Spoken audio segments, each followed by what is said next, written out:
This conference will now be recorded.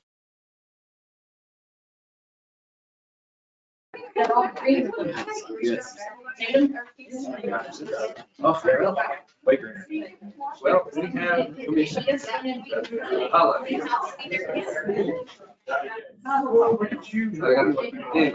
call you here. You doing okay?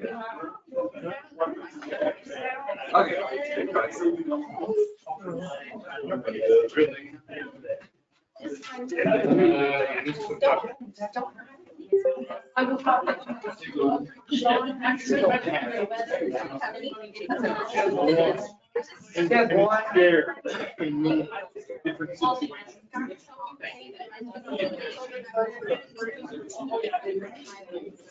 Well, I will be. Hey, it's like a picture of it, never written. Not to say that. Never take care of everybody. Yeah, because you're living in a dream world. He said, what's next? He's the one doing the most part. He didn't have to go there.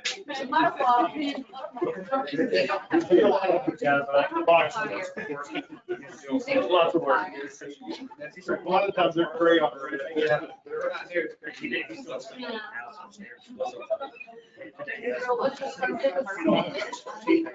Yeah, they want to be the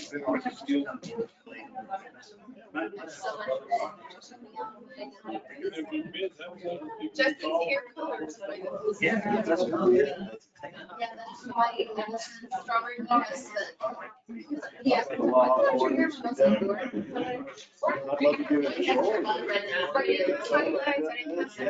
We'll never get to know. I mean, Yeah. It's the only one I've had done.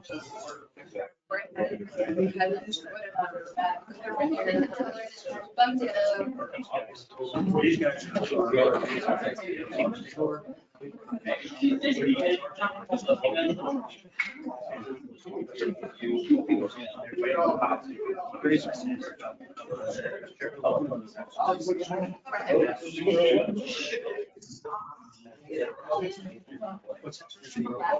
No. Miranda, that's, did you get money?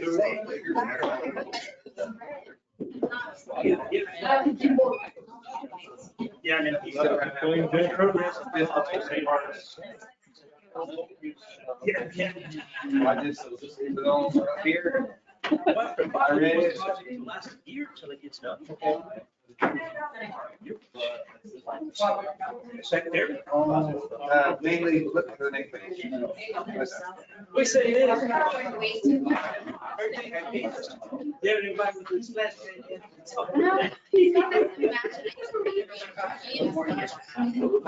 One more time. No, I would say take it. I was gonna say, I'm gonna send it out. I literally, it was right here and I just opened it up, read it real quick.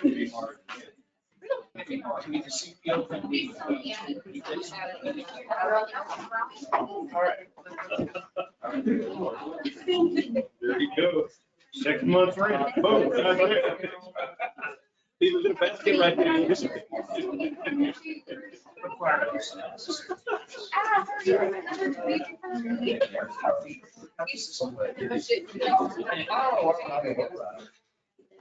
the no, this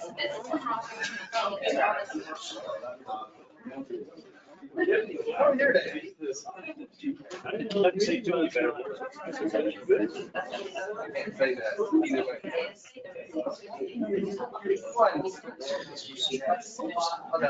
A food. That's 13.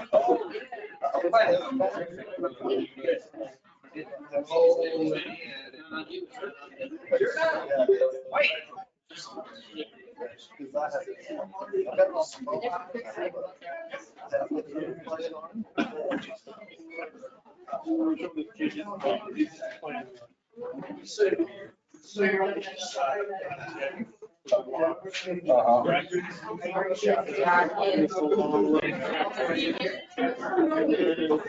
Yeah. I'm good.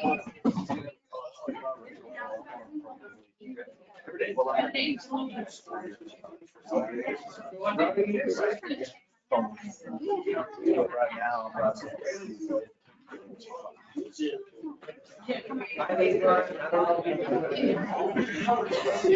If I just sat down.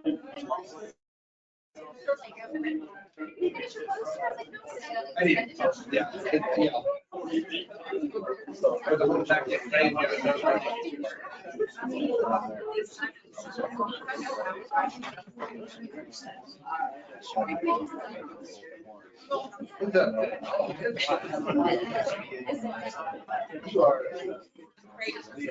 I got it on my phone. You already say AI. Hey. Have Siri read it for me. There you go. Wait, you leave. Yeah, no, it's not one. No. Yeah. Good afternoon, sir. Good. You? You should walk. Who's gonna say no? That is true. That means you're gonna sit down here. No, you know what people think it's He's already said something. That's right.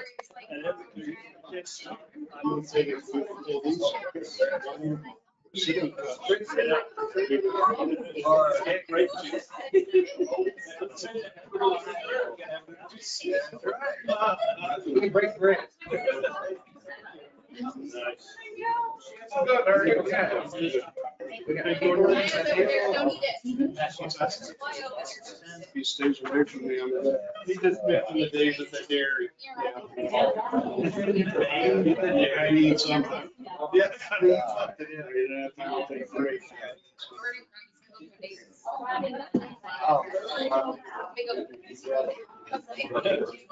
He went from.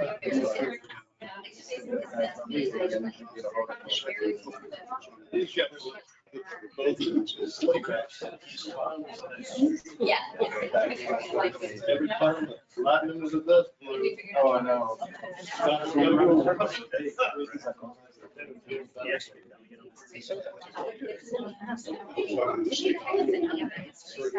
That thing here? Yeah.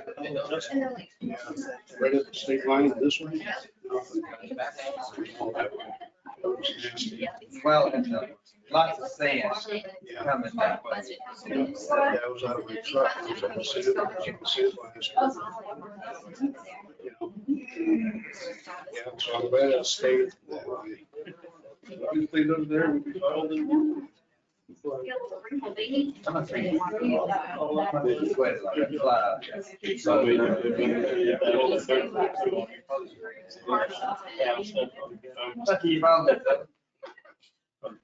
Problem is,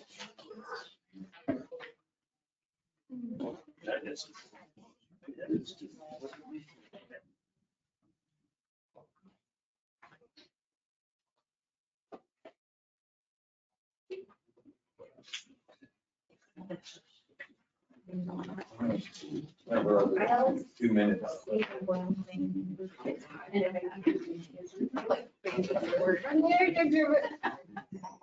You know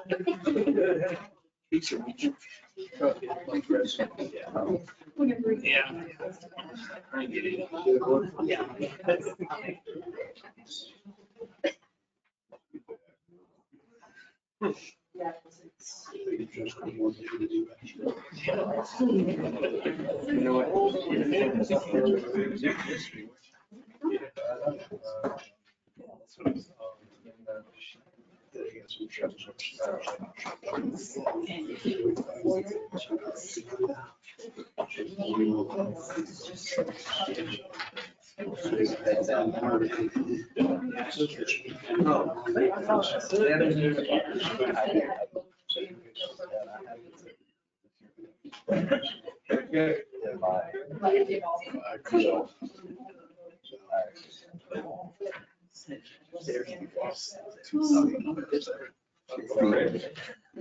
Here we go.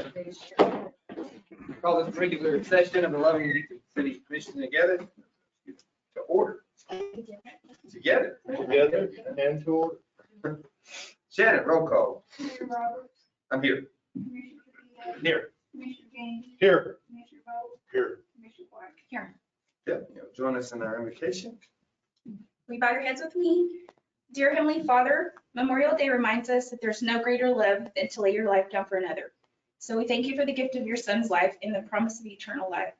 We also thank the American soldier for their sacrifice, which allows us to live in the greatest country in the world.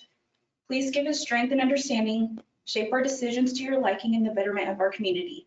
In Jesus' name we pray, amen. Amen. Join us in the pledge.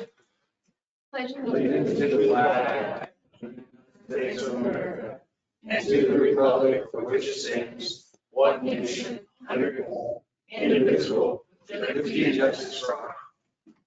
Salute the flag, the state of New Mexico, the sea of symbol, perfect friendship among the United cultures. You may be seated.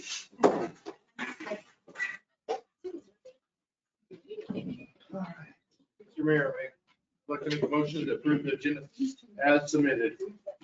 You sure? I don't know, Crystal, are we good? We're good. Okay.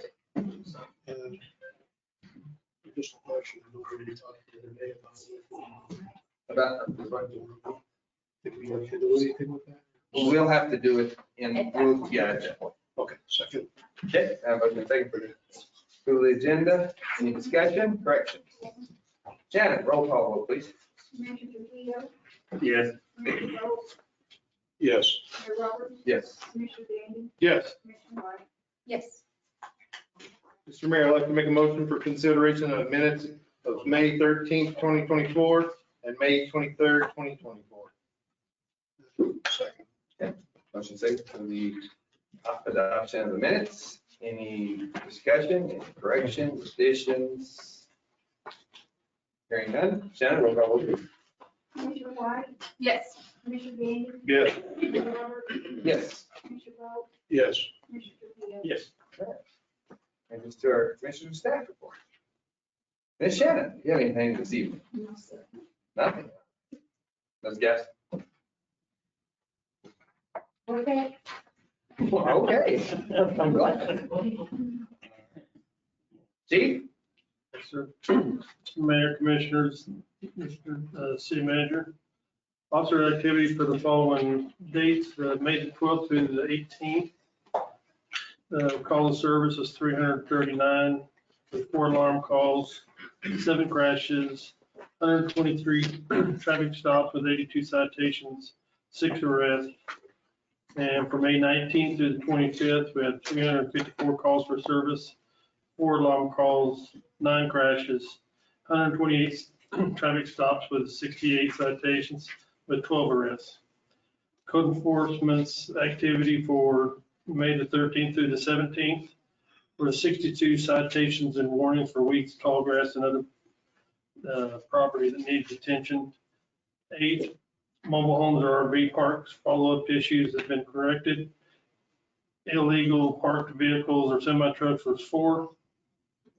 And we're still having issues with speeders and loud mufflers that we're still trying to crack down on around town. One thing I just wanted to bring up was issues out at Chaparral Park. There's a number of individuals that's been driving recklessly and doing donuts or hanging out while they're hanging out of their windows. Myself and Jason had talked about trying to, they're doing it in the big open area of the parking lot when they come in, when they're turning around. So trying to see if, get y'all's guidance a little bit. We thought about in the center, put parking barriers where they could park to basically close in this area to where it's just a turnaround, so it alleviate the donuts. They're literally sitting on the doors and hanging out of the windows while they're doing these donuts. And that's the same thing that happened with that girl. They rolled that vehicle and she died. So talked to Bernard with Streets. He said they have some rubber devices that we could lay out on that area that would probably prevent them from doing donuts. I'm not really for sure the direction is. Let's see if you had any ideas or input on trying to prevent somebody getting hurt. Who has observed it? I mean, I've not seen them not doing it. I'm just saying that, Laura lives out there, a code enforcement officer. oh, yes, okay. So she observes it almost every night. Oh. They're doing something. If they're not driving 50 mile an hour out of there or in there, doing donuts. Jason had put posts up at the perimeter of the asphalt, and they've all pulled all those up. So now they're just laying on the ground. We have cameras we're trying to get the money obligated to get cameras out there so we can actually put eyes on who's actually doing this stuff. So by the time we get there, they're gone or they're not doing it anymore. So it's kind of where we're at. I also got a text a couple of days ago, a few days ago. A gentleman had called in, he had witnessed 10 young people that were jumping up and down on the bathrooms, and it was like 10 up on the roof or whatever. So it was his suggestion, possibly come up with some cameras or whatever. Yeah, they haven't been ordered, but trying to get the money obligated through the state. As soon as that is, we'll get them ordered and hopefully get them installed pretty quick. About having like a park employee, they work certain hours on that. To possibly be out there after hours, just to have some eyes out there. I don't know. It's rough because they don't really have any enforcement powers. Right, but I mean, they can make a phone call. Yeah, it's, a lot of times by the time you guys get out there, Yeah. it's too late. Should we And make it even if we get cameras for vandalism and that, that'll help. for that? But for vehicular kind of antics, Right. need some kind of impediment in the roadway. Because me and the chief talked before, the last thing we need is a fatality. And we know, it's going to be some unsuspecting citizen, child that runs out there and ends up having something happen. One is one too many. Yeah, and I stopped one vehicle the other day and literally, I bet there 5 or 6 year old kids were just going across the road to the skate park area. It's gonna be somebody like that's gonna get hurt, some innocent little Can we child. coordinate with sheriff where there's always a unit out there between you guys? You and me. Yeah, and I told our officers, when you're doing a report and you're not doing nothing, because they can do them while they're cabbing their vehicles, I go, just go out there and sit. Because if your presence will stop a lot of that. So, One I suggested this a while back, and I even talked to the judge on it, and I think he's been working on it, is we just need to go up on the fines. I mean, this $25 fine, is that it ain't hurt. I mean, you need to do a $500 fine, and I think whatever the maximum fine is, you go out there, roll out there, and they're doing that, write them a $500 ticket fine. The judge enforces it, I guarantee they're going out there, and I'm gonna do it again. It's just right now, they already know $25, it ain't hurt, none of that's hurting their pocketbook, so they can continue to do it. And like I talked to the judge, and I know he's working on it, that we haven't gone up on our fines, and we need to go up. We need to double, triple, quadruple, whatever we need to do to stop all this. And I know, if you affect their pocketbook, they'll think twice about it. But right now, yeah, we just, you put a camera out there, we catch them, here, $25, go ahead, and they're gonna pay it, walk out, and then they'll go out there and do it again, and hopefully roll the dice and see if they don't get caught. she's been closing the gates when they start doing some stuff like that. She's been closing the gates, trying to but we got other people that just want to enjoy our park. They're not being able to because a couple. Yeah, and I've had some people call on that, saying they're closing the park too early, and they want to play volleyball and basketball, and I said, I really don't know the hours, but yeah. No. Just need to relay that to them as well. It's just a lot of vandalism and all kinds of stuff going on out there. It's just not helpful. So the real concern is going to be, I mean, just from my point of view, trying to look back as a teenager, which is pretty chaotic within itself. So if we limit it there, we need to look at the park as a whole, because we still have the old swimming pool and we have the other corner over there. So we're gonna have to really look at those areas of how we can, because if they move from here, they're gonna go here and go here. We need to figure out, have a full attack. If we stop in one area, then, you know.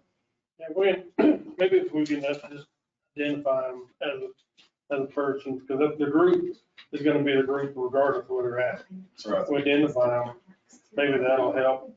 I don't know. Criminal trespassing from chaparral for a while, so they can't hang out there. They're juveniles, so, We have juvenile thoughts.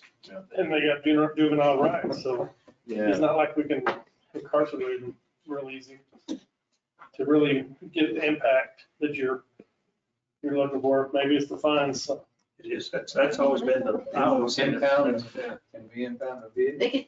Yeah, if we get them for reckless, we can arrest them and impound their vehicle. Yeah, that'll hit mom and dad and you old pocket budget a little bit, so.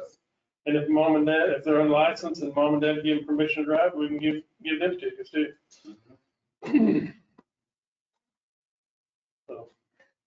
So between closed patrols and then in park, redesigned parking area, I guess, Yes, that makes it more difficult to do those tough things. I mean, but they're just gonna try to get between the what do you call those little bumps? Bollards. You know, so we have to, but that makes it more inconvenient for the people that want to use it. But you can always park them. But a lot of people use the outside if somebody's parked there. We need to figure out a way to address the whole area to just alleviate a lot of issues. I mean, it takes a lot of money, but I want to take that whole inside out and actually beautify it. Like, put a couple trees in there, put some flowers, make it a pretty area. I don't have to know that. We don't get enough balance. This is a desert. But to get Jason, Maybe. like, A hell of a bubble bath. That was a Jason comment. maybe cactus. There you go. Native landscape. But- So are you just but gonna the get those que- barriers and just go kind of like across the middle of it? So you can't- The concrete barriers. Either that or just wall it off at the Y, or, just where they can. And we could leave, like where they used to have the old dump station, closer to make the curve and take it away deep, where the people that just want to go around would, instead of going way close to the outside, they would stay closer. The scary thought is knowing that we're gonna spend $500,000 on an amphitheater out there and they're gonna look like a bunch of monkeys in cages throwing dung everywhere. So, sorry, that was kind of crude. Good analogy.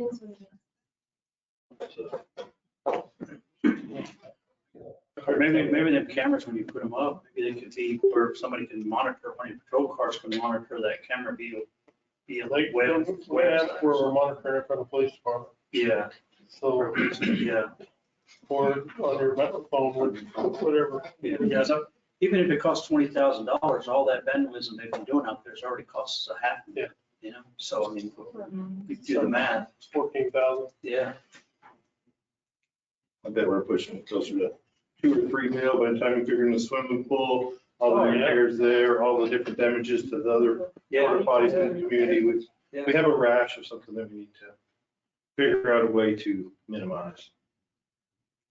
So I wonder if it would help to call other communities that have parks that have similar situations and see how they addressed it or something.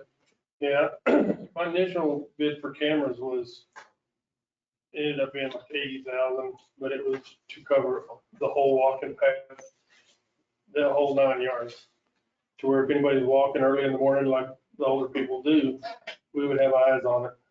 But this, the server we're getting, we maybe get just 2 cameras, but it's expandable. We'll be able to add more cameras as we go forward. It's like a bubble camera. I didn't have it downloaded. Good. Well, we've lost a lot of money out there, so I'll move on. Oh, yeah, that's true. Well, that's all I got. All right, thank you.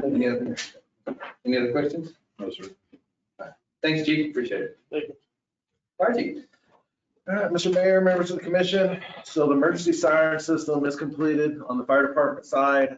We can now set them off from the basement again remotely. Tom Jenkins has the code for connecting LCCA with the system. However, this time he hasn't done it. He has to physically go to each siren and manually connect them to make sure it's working. We're hoping to start testing them as stated in the emergency warning protocols. That will be the first Tuesday of every month at 10 a.m., of course, weather depending. It probably won't be next Tuesday so that I have time to send out to everybody to let them know, hey, we are fixing to start testing these every Tuesday. I thought maybe we could put something in with like water bills or something like that just to let everybody know that this is fixing to start happening the first Tuesday of every month. Should we put that down for like July? Probably. First of July? Yes, sir. I mean, we've been this far. Well, we know it works because we literally just, what was it, 2 weeks ago when we got it up and running and they were tested. So we do know it works. The fireworks for the city display have been ordered. It's the same show as last time, $7,800 for the fireworks. The same company will conduct the show that performed it last year. Their cost is $2,500, so the same cost of $10,300 total. But those have to be ordered so that they have time to get it together and we have time to get it here. The drought proclamation in front of you. This is the same proclamation that we have every year. The state article 2C is in front of you as well. That's this portion right here. These are the state standards that we go by, that the state puts out. Everything of major importance is highlighted. I would like you to look at section 60-2C-7C. This is what allows us to prohibit the sale of aerial and ground audible devices. So, I mean, there's all kinds of stuff in there, but that one section alone flat out says we do have the right to restrict aerial and ground audible devices. So I would like y'all to look over this and then it will be on an action item next commission meeting on the 10th to be voted on. This is still in accordance with the 20 days prior to the 4th of July. And then if we get enough rain between the 10th and the next meeting on the 24th, then it can be rescinded. But at least we have it in place. If you'll also look at the drought map, right now we're right on that line between moderate and severe. And if you turn to the back page where it goes down to D1, the very first suggestion on that says burn bans and fireworks restrictions begin. I've already had the burn ban in effect. I have not been allowing any burn permits, so it's not like I'm trying to, just focus on one thing. I'm trying to just do what's right for the county and the city. And as y'all all know, we're dry. I mean, other places outside of the county and to the west have gotten rain, but we really haven't gotten any, and we are dry. So I just wanted y'all to have that, and y'all can look over all that, and we can decide, or y'all can decide next commission meeting what y'all would like to do with that. We have had one employee has turned in his resignation, so next week we will have one position that's open, and we will. I have to wait till last time he rescinded it, so until he actually has gone. The new EMS billing company, which is EMSMC, goes live on Monday, June the 3rd. So everything that we have not been able to export from June 1st through now will be exported and sent to billing. We're still, our other billing companies still, because of the cyber tax, they haven't even been able to get us our information that we need. We did have, the fire department had 6 cadets graduate from fire academy on Sunday afternoon. And with the state testing, we had 100% pass rate. So, and that test, I mean, it's hard. It's gotten real hard. Like, I mean, if you get a 50% pass rate, 90% of the time, you're doing really well. So these guys did a good job, and I want to give them props for it because they really studied their butts off.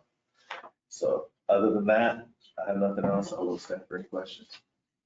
I was just thinking, can you bring the cadets in next time so we can plug them? Next time, maybe. I can try to see it. If you're very available, yes, sir. I'd like to at least show our appreciation. Yes, sir. Welcome into the family. Yes, sir. Any other commissioners? On the siren, if we do a publication like in the water bill, you might put in there what the sirens will be sounded for. I mean, we all talk about it. We've brought this up several times and let people know. So I have that, we wrote up with the actual siren that was for the public notification, and that's what I will get with them. And it states what we set it off for, when the tests and all that stuff will be. So that I will get that with, I believe, Cassidy and the water department, so we can make sure we get that published. And then I will also get with the newspaper, and we can do Facebook, all the social media, stuff like that. We can post it on that. I just want the public to be informed before we actually. Right. Yes, sir. Last time I didn't, when they come to put the boxes in service and get it all together, they literally called me just before the commission meeting, said, hey, we're gonna be there tomorrow, and that's why I let y'all know, hey, they're gonna be here tomorrow working on this. I don't know what all we're gonna have, so we weren't really able to let the public know as much as I would like to. I mean, it literally pushed as soon as it sounded, we turned it off, but people still had, even though there was that cloud in the sky. What, I know, typically we think about tornadoes, things about hail, possibly fire damage. So pretty much any winds over 70 miles an hour, which around here, that's not unheard of. Sustained winds over 70 miles an hour.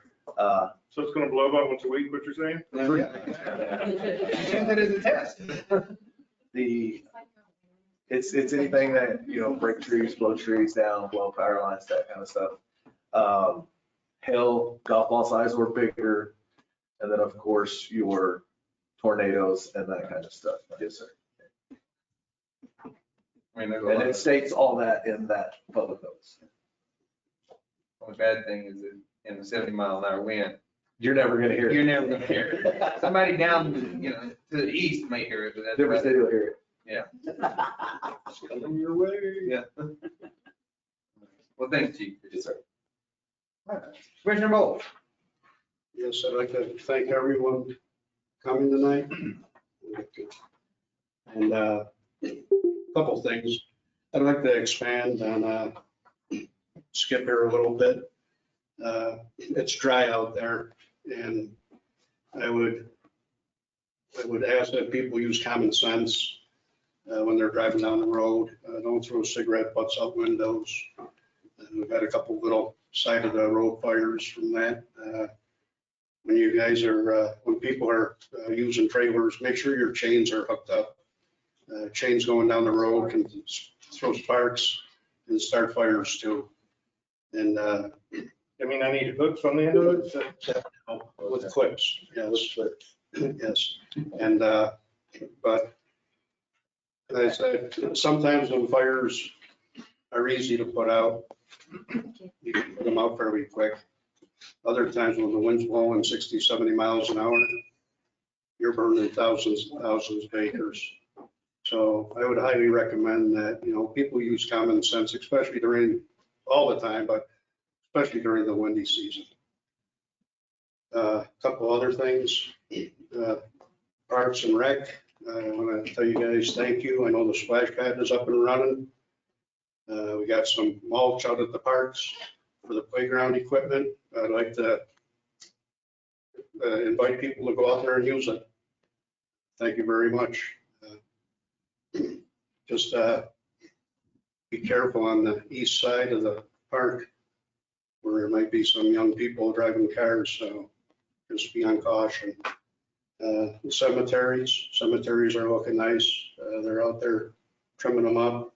Looks good, so I appreciate that. So cemetery crew, city manager, thank you very much. And I always say shop local, eat local, buy local. I know Commissioner Gandy has a couple more times to go on that, so he did a fantastic job last time, so I'm gonna leave that up to him. I'm good. Thank you, Commissioner. Commissioner Creed. Yes, the only thing I want to do is recognize I had some invited guests here this evening, had some issues with District 1. So I invited them to come and be the Lovington family, the Navarrete family, and I'm most likely Ms. Garcia will chime in what they've got to say. So I just want to say welcome, and I was glad that they attended this evening to express their concerns with District 1 and some of the events that have been going on. That's all I have. Thank you, Commissioner. Commissioner Hart. Okay. Commissioner Gandy.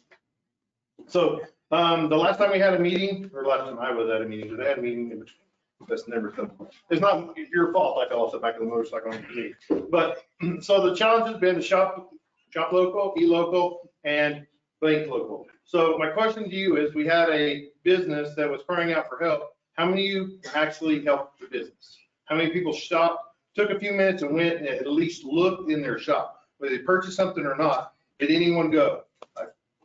All right, we can be around that block. That person.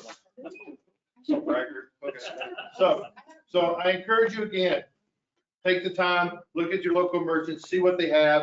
I know that you can get it overnight from Amazon. It's probably $30 cheaper, but you know, Lovington needs money because apparently we're going to have to repair things that we haven't repaired in our homes and our kids lash out or whatever that deal is. But that being said, again, please shop as much as you can local, eat as much as you can when you have the funds. Don't bankrupt yourself, and bank local if it's possible for any of the things you're doing. So I encourage you. And so since Scott's making me do this, I make you guys suffer because we're all going to say it together because we're going to beat it in our brains one way or the other.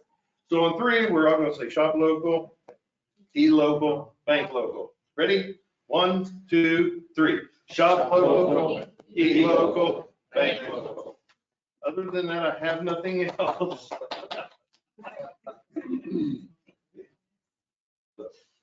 That's all I have. Okay, all right. Thank you, Commissioner Gandy. Oh, Ms. Cooper, I'm good this way. I have a lot going on. we have some later in the agenda. Absolutely. I'll pass it on. City manager.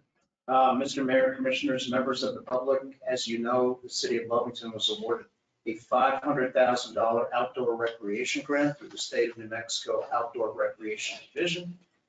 This grant will fund the rehabilitation of the Chaparral Park Pavilion and the amphitheater. In departmental news, we have hired 2 additional personnel to the cemetery department, which is now a standalone department. They worked very hard in the last 2 weeks to get the 2 cemeteries ready for Memorial Day, and I think the improvements are already evident. Additionally, we have hired Mr. Joe Wallace to be the youth center manager and 1 additional staff. Joe started today, and welcome to Joe. We are already implementing our Maddox grant. Last week, work began with new installation starting in the gym. I've asked our street department to begin a campaign to blade every alley in the city with our new motor grader and a systematic program to improve all of our alleys. Also, the code enforcement department has begun a program to check every food serving business in the city for grease traps. Grease sent down our sewers by restaurants creates many problems at our wastewater treatment plant. Also, we received our second code enforcement truck, and we are interviewing finalists for the second code enforcement officer position. I'm providing you each of you with the May city manager report. Of note, you'll see debt send Did? Yeah, it's the second bullet point under executive and financial. So these are all our outstanding loans. In particular, the fourth and fifth, you'll see two very old loans going back to 2004 and 2007. I have checked with the New Mexico Environmental Department who issued this debt.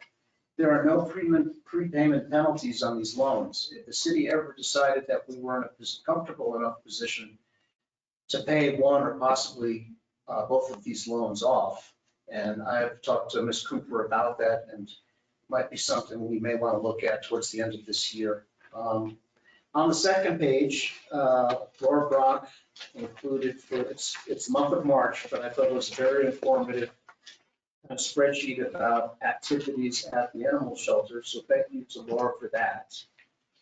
On page 3 and 4, you will see our latest GRT analysis. So our latest GRT number, which is for March of this year, came in at $913,000, which compares to $966,000 for the previous month.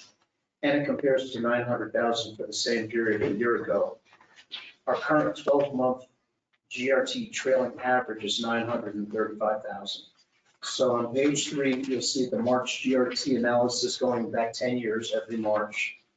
And again, we're trending upwards since COVID. You'll see the pie chart, which is the breakdown of our top 5 sectors. The number in front is in thousands. So for instance, you'll look at retail, which is 31% of our March GRTs, coming in at $188,000. And back to that, you'll see the 10-year historical GRT, which is every month. And it just shows you that pretty much $800,000 a month is our bottom. It's kind of our support level, if you will, for GRTs, and hopefully that continues. And last but not least, I have included a grant report which details the efforts of our Maddox-funded grant writer year to date. And I think you will see that she has been extremely productive and successful. And I'll be happy to stand for any questions. Question?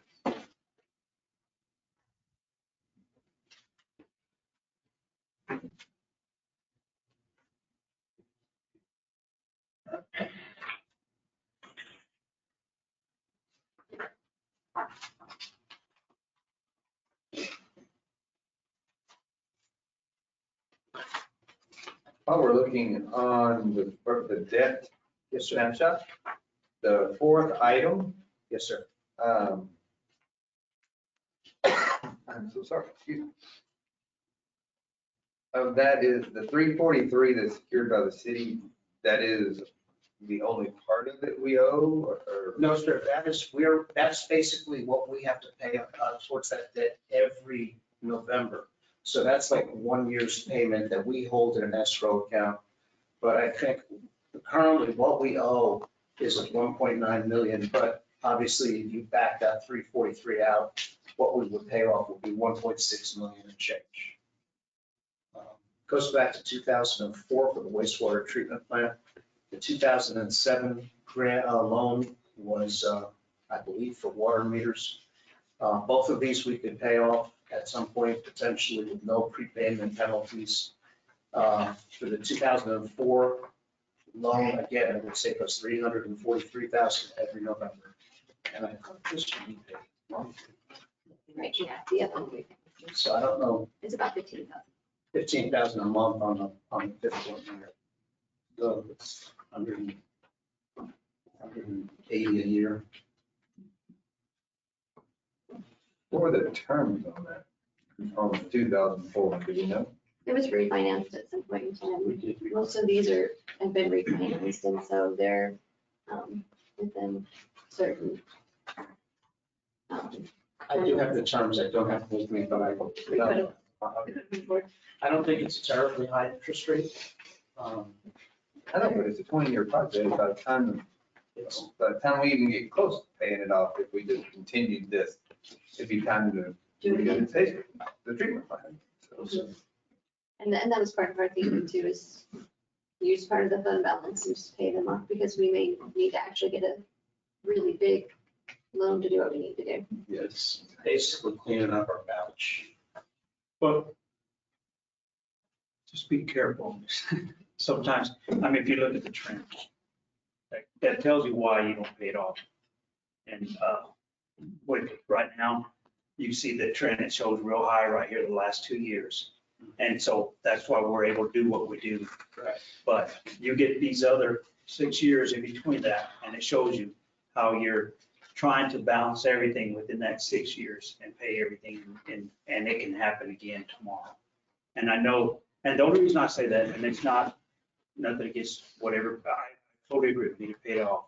But sometimes if we allow so much of our revenue, maybe one, maybe I would be in favor of, but not both at one time, because we've got to have them reserved. Because if you get a 6-year trend like that, I guarantee you're going to try to find, you're going to be trying to find ways, how do you get paid the current loans that you already have. Right. And I think that's where a lot of times people are fooled, because they see 2 good years and they think, oh, it's glory, but then all of a sudden it tanks tomorrow and we're scrambling. And I think 3 of us for sure know we've been through it, and I just don't want to ever have to go through it again, or anybody, if I'm not here, to have to go through it again. So just have to. I agree. I'm a pessimist by nature, but I was thinking if we were gonna start with one, it would be the oldest one, 2004, just. And it brings like the most money back into the fund as well. So, yeah, I think we do both at the same time.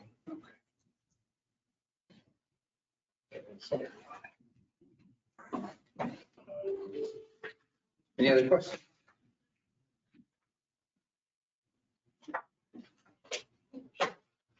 Thank you for your report. Yes, sir. My pleasure. Moving along, Ms. Ball. Mayor and Commissioners, so in the MDOT, they're set to start paving some of the side streets tomorrow between Avenue D and B. And they hope to have the base and not the very top coat, but a base layer where they can open from Avenue D to B by next Friday. Okay, state your first statement. That's where you lost me. The side street, so like where it connects to the little side street pieces where they've cut out to do new valve gutter and stuff. So that portion where they cut it out, that's where they'll start paving those little sections, and then they'll come through and hit Main Street and come up to B. They want to get to A, but they don't know for sure if they'll be able to because of the drainage work that's still going on with culverts. So, but they said by next Friday, they hope to have up to Avenue B, then open that back. And that's all I have. If you have any questions for me. Question. Ms. Rowe. I know that they were supposed to do that for the fuel and the drilling. Oh, the drilling, so that has been postponed again for another, that they have not told me when. But there was C. Wasn't, that was Avenue C. No, so it goes from, they'll close Avenue C, so they can do the layout, the pipe to put down in the hole once they get. Okay, yes.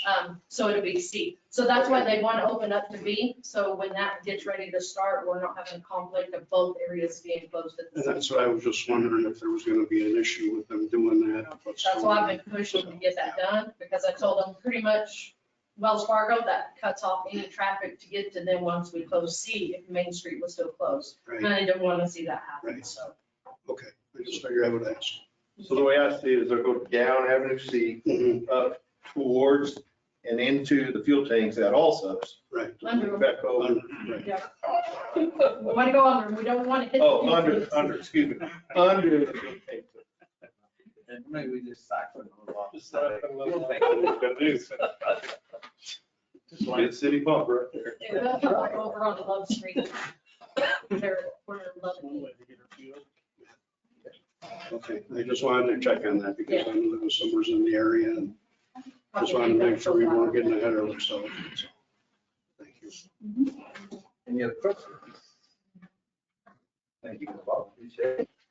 Oh, and my Serco meeting presentations went very well. We scored second highest on our capital grant outlay. So hopefully, if NMDOT approves, we'll be able to get that grant. And on the others, I scored very well. I scored as high as we could score. Again, we'll see who NMDOT picks.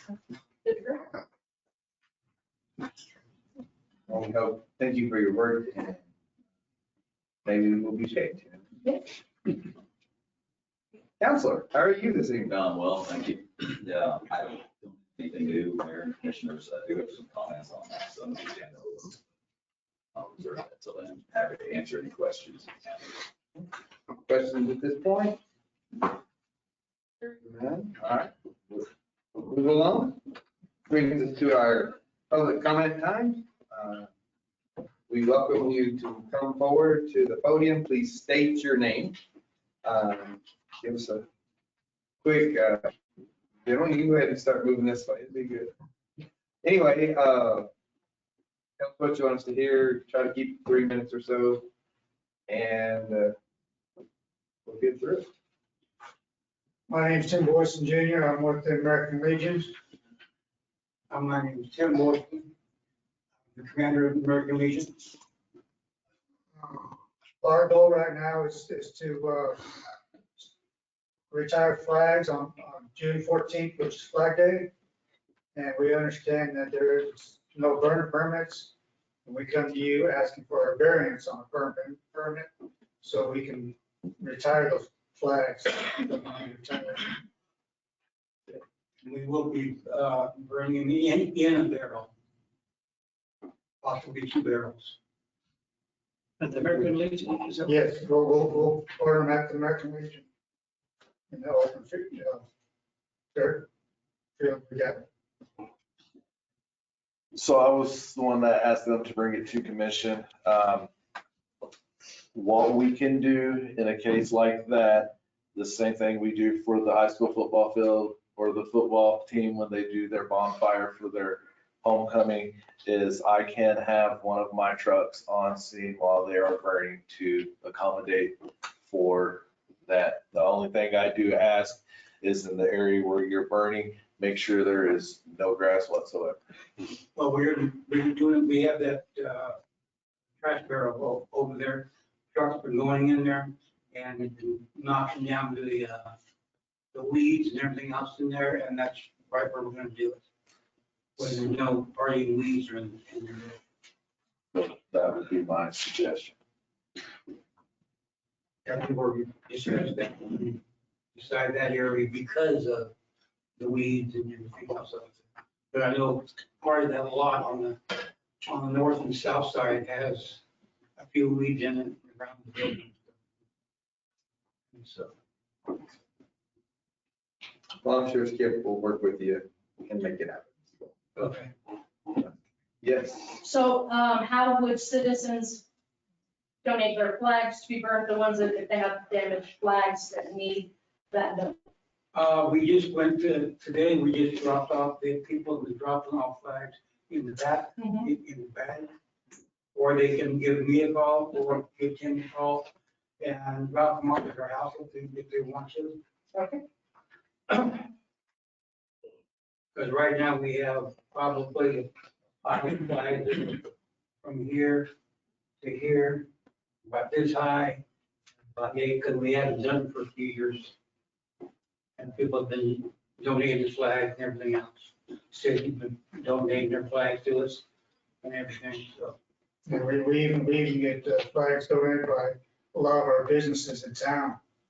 You know, when they see me and all that, they ask, well, where do we turn them in? I tell them, I'll take them off your hands. You know. But since, June 14th is Flag Day, and that is the day to retire flags. I didn't know. Our climate, our wind tends to be a little rough on our flags. So. Yes. It does, a little bit. Yes. Well, we appreciate you doing that, and I'm sure Mr. Moorhead will be happy to make sure it happens as long as weather conditions are favorable. Any other comments? Hearing none. Thank you all very much. And we also like to thank everybody that attended the memorial yesterday and everybody who helped out with.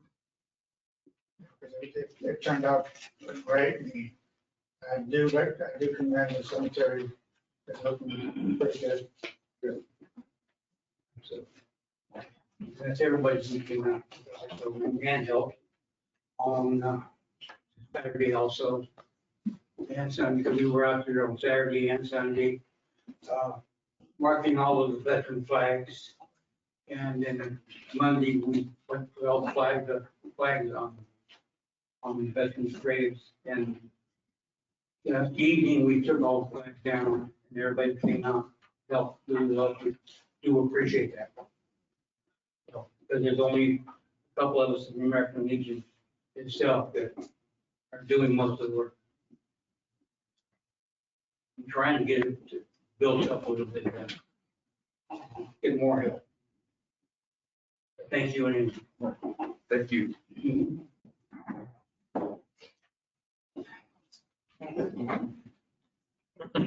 Thank you for letting me have a few minutes. My neighbors and I have come into a situation to where we wanted to collectively express our concerns of current conditions that are in our neighborhood that just don't seem to be going away. Before you begin, before you start, Veronica never ready. not a problem. Just wanted to get it out of the way, get it out of the way. Thank you.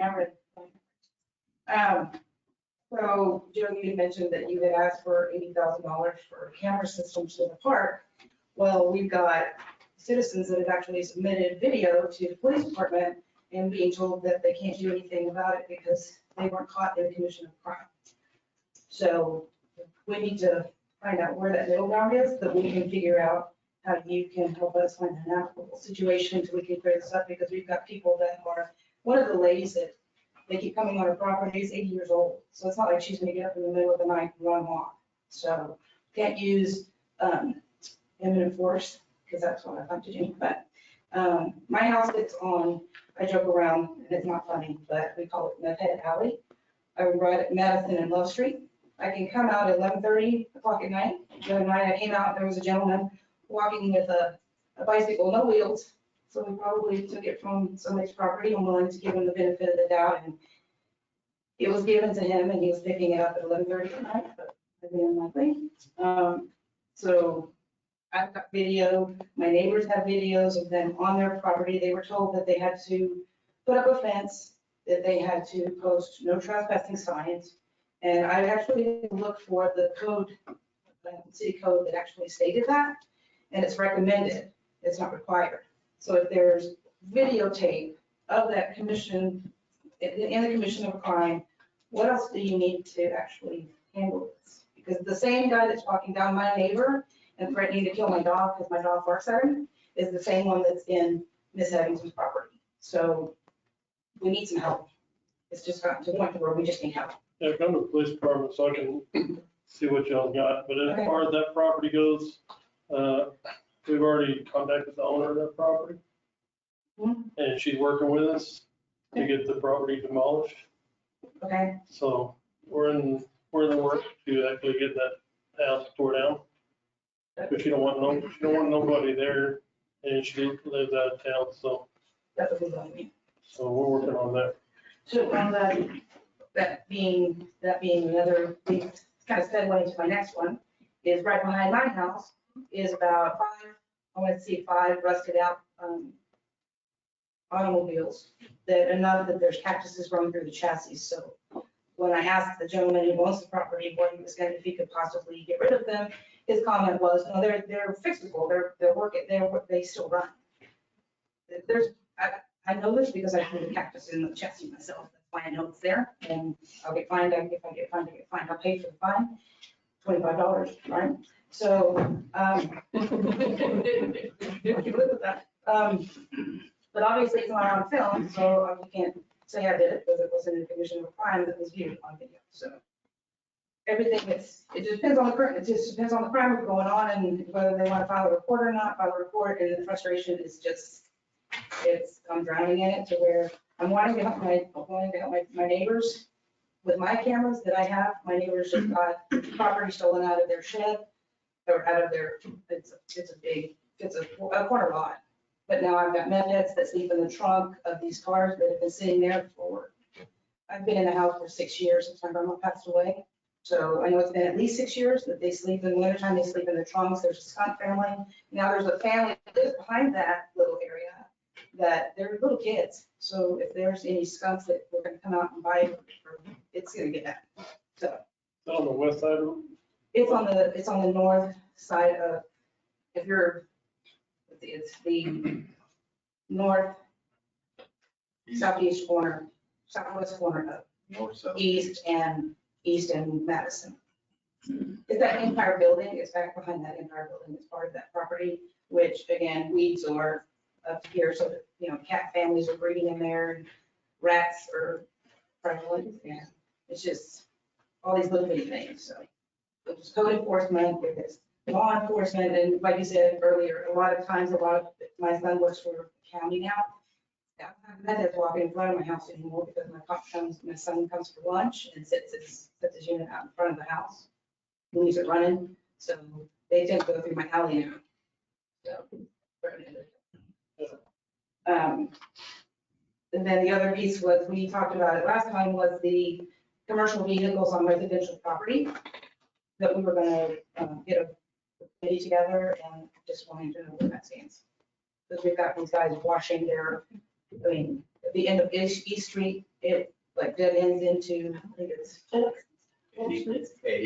And it ends dead ends there, and there's tractor trailers, commercial vehicles that are rinsing off their end. You can see the oil that's in the dirt. So, and that's been there for a good 2 months now. So I'll be happy to have a conversation, and I've got signatures here of neighbors who have just as much frustration as I got. So it's not like I'm just picking a couple people and going to town to nail it to anybody. They've been going for a while, so. And they just use my mouth to. yeah, and I think the biggest concern, Chief, is that there's about 4 meth houses in that area, and then probably about 2 sleep houses, and it's just too much traffic. It's just like they just feel like they're relaxed. They're just walking by whistling, and There's no they got their consequence. backpacks on. They're going to go do their drugs, and they're just walking back like they own the place, you know, and they're walking people's. It's like you almost feel defenseless, and I know my house is kind of starting to be targeted now because I kind of been seeing some different things around my house. And I fear that one of the neighbors is going to probably end up shooting one of these guys, and it's going to escalate, and then that's when I'm going to address it. And I know when Chief Miranda was chief, we talked about it, and I know it's the laws against the good people, and it's all for the bad people, but it's just gotten so relaxed around there, just walking down the street like. They have no fear. Yeah, they have no fear, you know, and they can walk on somebody's lawn and they just don't care, but it's like a nest over there now. It's like traffic's coming in to pick up the load and taking off, and it's. You've got kids, my thing is, you've got high school kids that are riding their bikes up to this house, and when his front porch light is on, and if I notice, and I can step outside because I'm letting my dog out at 11:30 before, you know, I go before I retire. And if I can see that these kids are driving up on their bicycles at 11:30 midnight on Friday, Saturday night, and I can see it, there's no telling how often it happens. So it's. Yeah, I woke up last night, you know, the guys, they'll park their car about 2 blocks down, and then they get out of the vehicle, walk to the meth house, and walk back, you know, just. We're well aware of that residents. I know a couple. I'd appreciate if you could do something before somebody gets hurt, because I have a paintball gun and I love to freeze the balls and shoot somebody. It's not equal to someone. Thank you. You hear that, Judge? Put it on him right now. He's the new guy.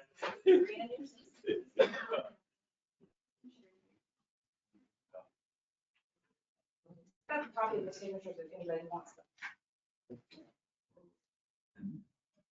Mark, well, I really didn't have much to say. It's something to what Chief was talking about earlier this morning.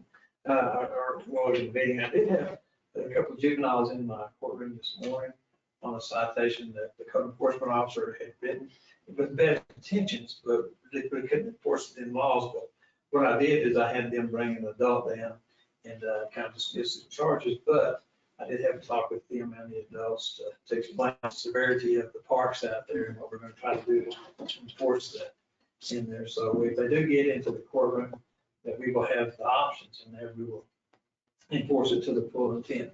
I have talked to the judge in Hobbs in there on Delmorty Park, and what part of this conversation the other day, I did talk to him about how they was handling the park issues over there and what the consequences he was leveling, to them. You could, if it gets into like a reckless driving charges, ticket citations, the fines are pretty steep in there. There's some options in there. They typically will, they might lower the fines a little bit, but they try to get the juveniles into the teen court or community service to have some more consequences on them as a whole. And that's what we'll try to do here when we see them, is not just let the parents pay the fines, just maybe get them involved, the community service where they have to. I think over there, teen court, I talked to them about an hour the other day.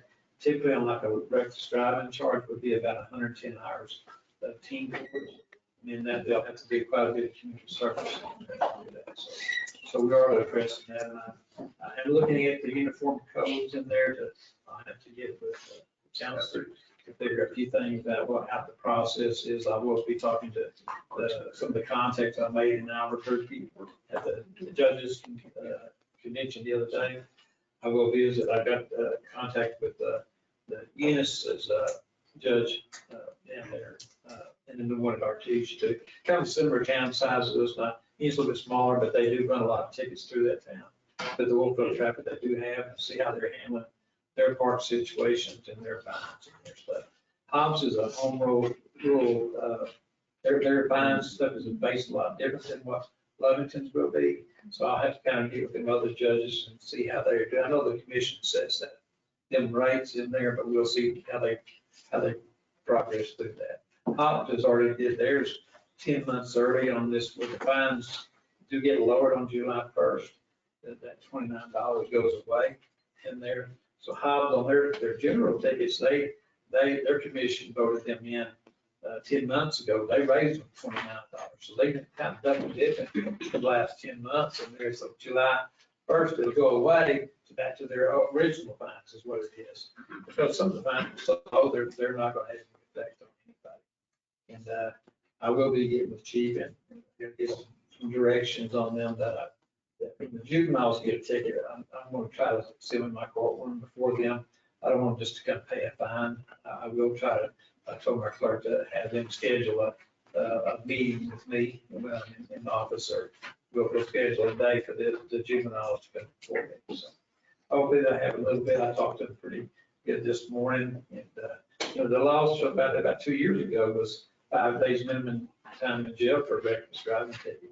And there was no discretion. It was as a minimum that you can assign that. So they took that teeth out of the laws nowadays, but it's still some of that stuff is some and/or stuff. So we'll get the new laws out there.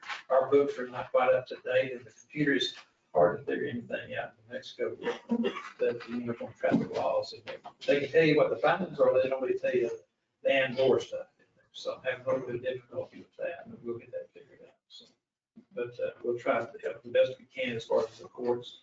That like I told the gentleman this morning, I don't want some children run over out there. So if they come before us, we'll handle it to the best of our ability. Questions or anything, we'll try. And I'll work a little bit on that uniform traffic board. I have one comment. I know one of my children followed his father's footsteps as far as being a heathen. And when the experience I had in teen court, what I thought should have been dealt with pretty sternly was kind of fledglingly laughed about. And the young adult was only given like 8 hours for a minor in possession. And my child, you could consider reckless driving. And he paid 120 some hours of community service, which was the entire summer pretty much. But, I just felt that sometimes in the teen court, if we don't have adults in there to really, there's a little leniency in there that maybe should or shouldn't be there in certain cases. So there's been right now with when I talked to the president the other day on that, getting enough volunteers and enough help in there.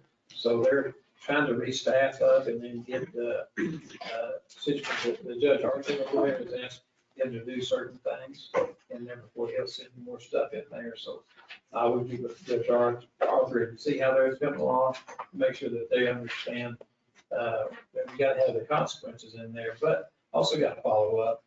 During some of that time, they didn't have enough students and other people being assigned to even do the jury duty, that would, to get some of their time. So they had to go to Isaiah's kitchen, they did some volunteer work like that, just to get them to do something. So she's working on that, and I'll get in touch with her a little bit more, some formal meetings, just on the phone, to address that. Okay, so sounds good. Thank you. Thank you. Thank you, Judge.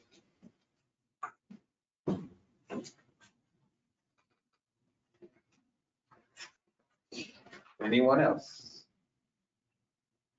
Seeing no one move, we'll be moving on to our non-action items. All right, Shannon, I believe this one is yours.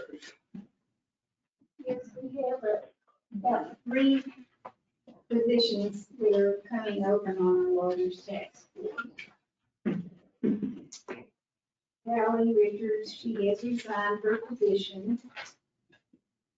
And then we have Leslie Bowes, she's coming up for reappointment, and she says that she would like to be reappointed.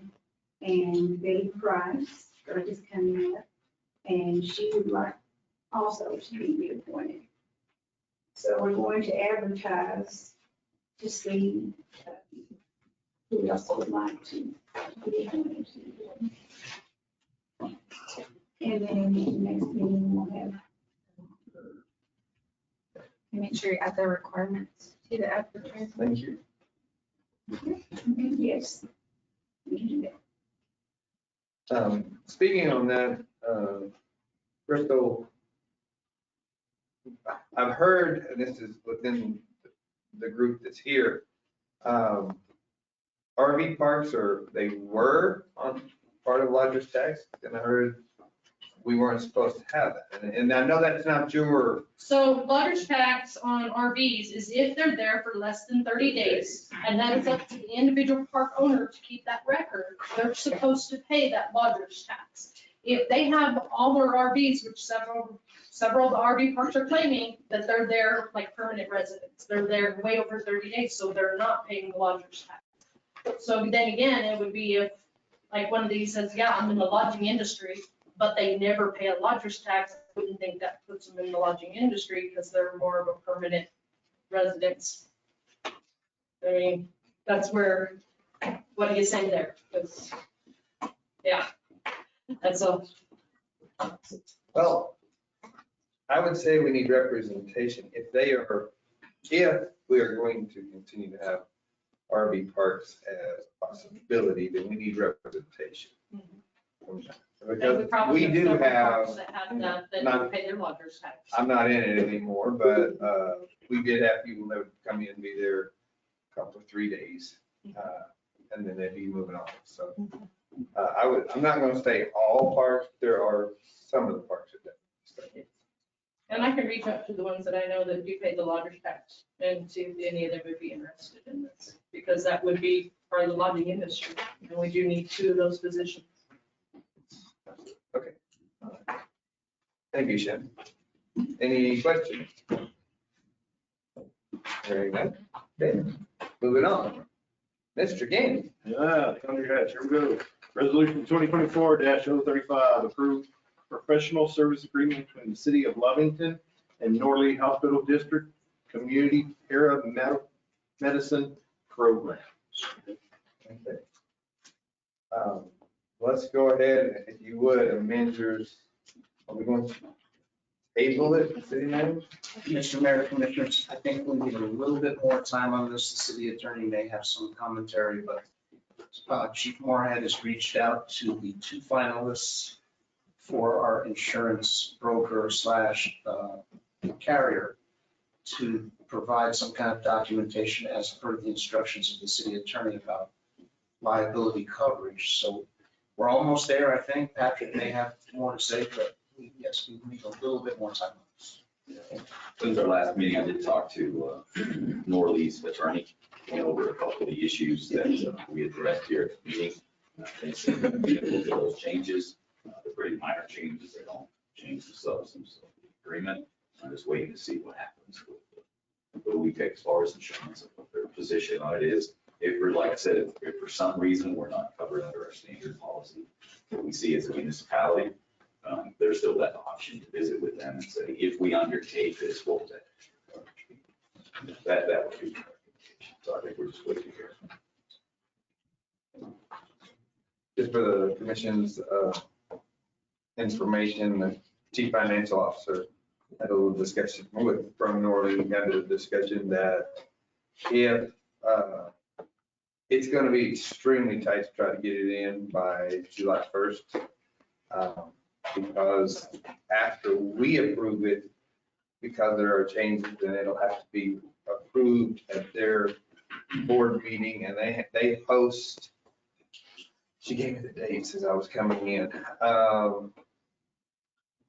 I think it was going to have to be around the 15th, 14th or 15th. They would have to post to have that on their agenda in order to get it in June meeting and then have it in effect by July 1st. So And I think our meetings are the 10th and the 24th. So the 10th is possibly the absolute last day to get it for the next calendar year. I'm not calendar, excuse me, fiscal year. Okay, just for information. All right, Mr. Gandy. So that we're moving forward to June 10th, the table to the June 10th. I would question is, do we feel, that's a reasonable time? It is on my end. When I spoke with the one company today, they told me they would have something for me by Monday, this coming Monday. So the next commission meeting, we should have an answer. May I amend my motion to table this until June 10th, 2024? Okay, a motion and second. Table these item until June 10th. Any further discussion? Hearing none. Shannon, roll call. Commissioner Trujillo, Yes. Commissioner White, Yes. Commissioner Gandy, Yes. Mayor Roberts, Yes. Commissioner Bowe. Yes. Mr. Mayor, may I make a motion for resolution 2024-037, approval of RFP insurance broker for liability, property, and vehicle coverage. Second. Didn't have Nadila didn't give me one that went out on the bid or something, so I didn't make a clarification there. We have a motion and a second. You, Yes. okay. Mr. Mayor, Commissioners, somewhat of a similar situation. We have received numbers from one of the two finalists, insurance agents. And we're waiting for the second finalist. I think by June 10th, if we don't have the second one, then we will probably be in a position to go with the numbers we did get from one company. That's very competitive. My suggestion is to, let's have somebody, because we're going to be running tight. At this rate, we're going to be, we have to have this in place by the end of June. Let's see if we can contract, ask, whatever it takes, somebody that's in the industry to be able to look at this, because I think we've determined that we don't have any professional insurance people on staff that be able to look at our policy and find holes or not find holes, whatever it is. Reach out to truth or consequences we never see. And I did reach out to Hobbs, who previously had, they moved to one of our two finalists and they had formerly the other finalist. And we did have an hour-long conversation. I think it was Shannon and myself with them, with their HR director and a couple of things. So we've done some research on cities that have been in a similar situation as we're in right now. And why did they get more time past the RFP date? Why is that not? Well, Generally, it all comes together, bam, here's your choices, we take this one. so the agent that had submitted their bid and numbers was not part of the RFP. The other one who's asking for more time was part of the RFP, but they're also our current carrier. So it's kind of -22. One speed with ones are basically. Right. One is X, the RFP, and not. So.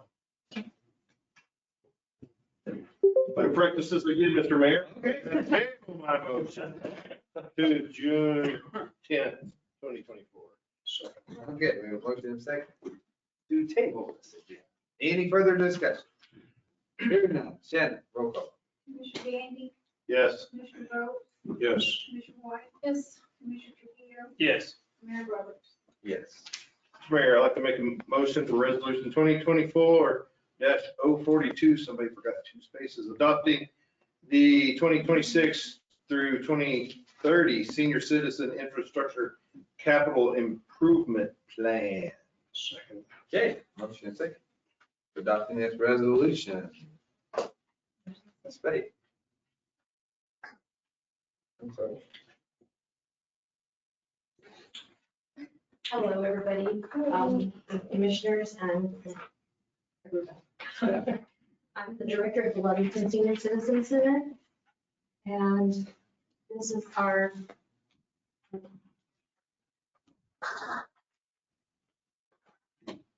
infrastructure and capital outlay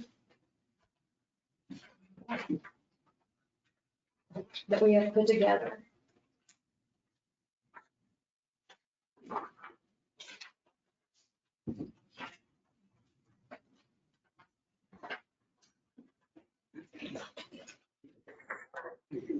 You're welcome.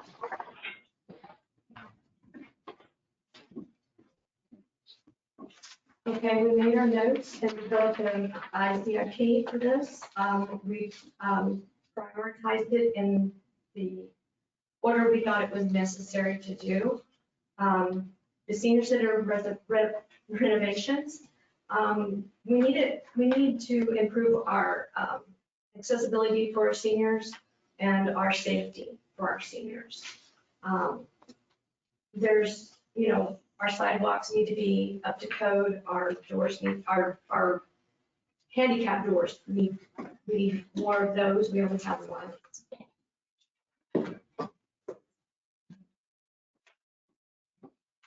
And we also had the subject matter expert come in and look at all of this. And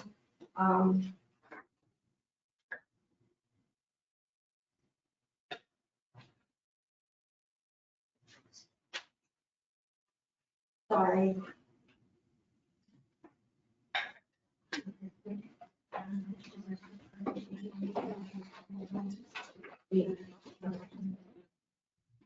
And our directed funding guidelines are with ALTSD, and our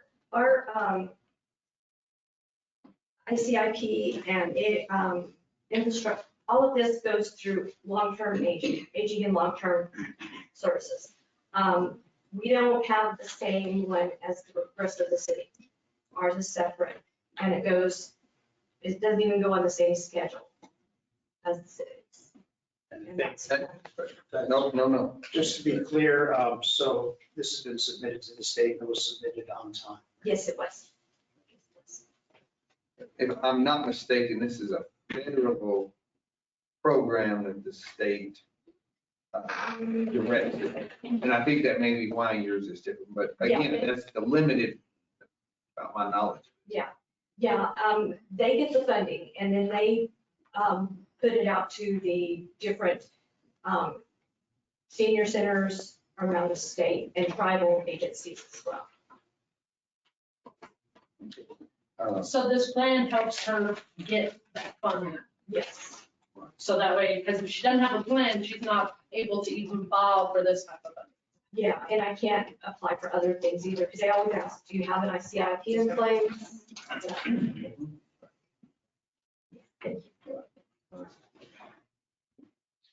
And I think next year, we'd like to get this in front of the commission a little bit earlier, so they might have a say in it.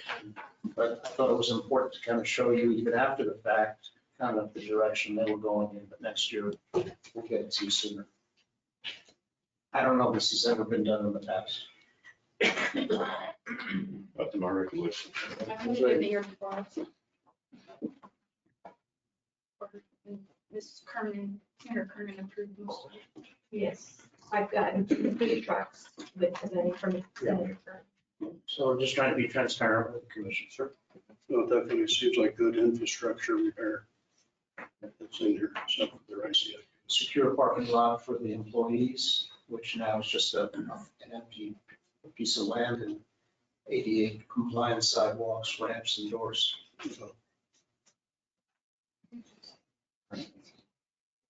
Any questions? Further comments? Hearing none. Shannon, roll call. Commissioner Bowe, Yes. Commissioner Trujillo, Yes. Mayor Roberts, Yes, Commissioner Gandy, Yes. Commissioner White. Yes. thank you. Faith. Thank you.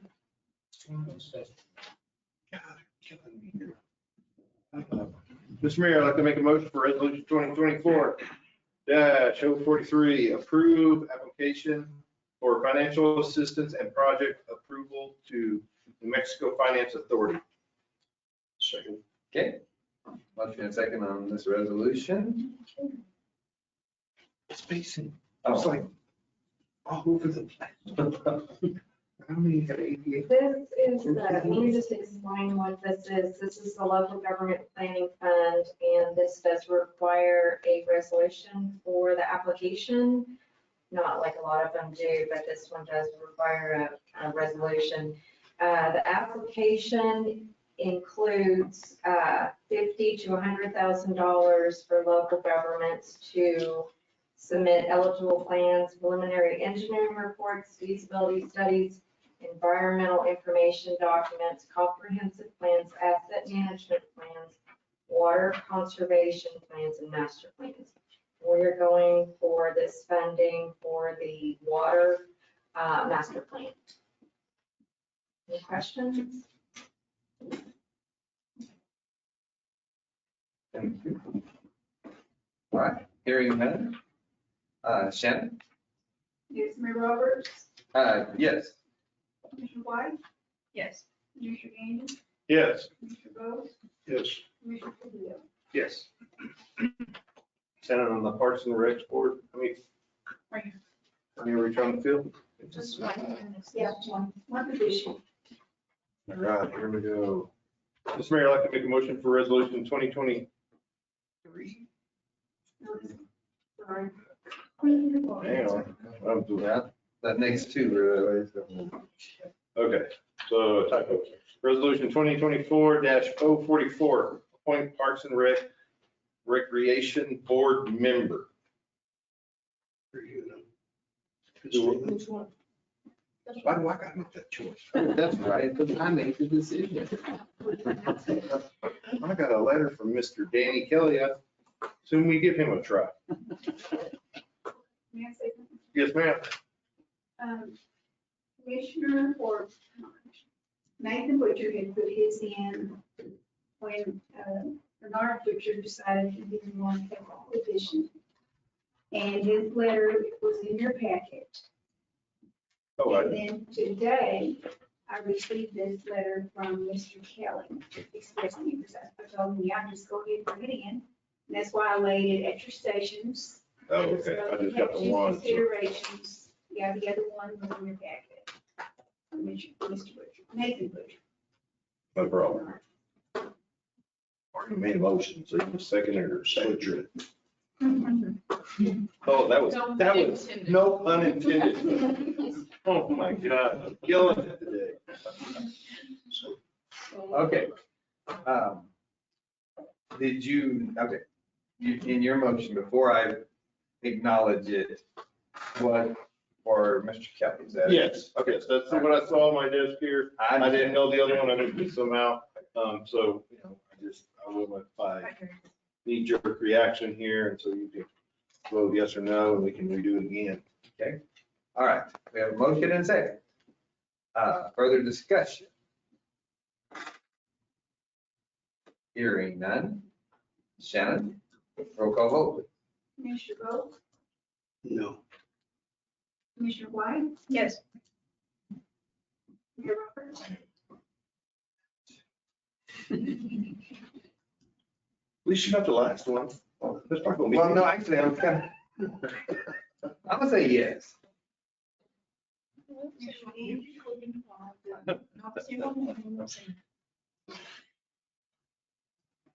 Yes. Commissioner Trujillo. Yes, that's fine. Okay.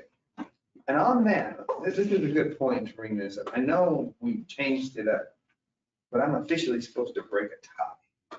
So on something like that, I don't know how that would work. Well, not really. I mean, how would it be? Because you said at the same position we do.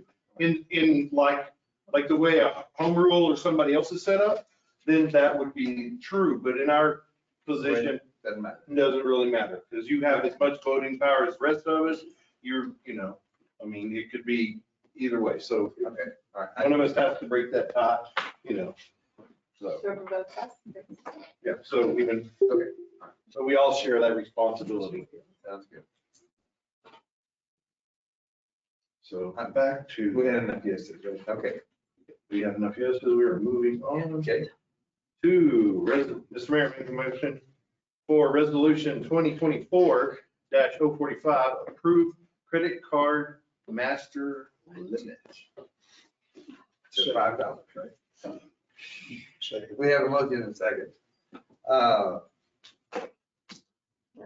That's you, Miss Cooper.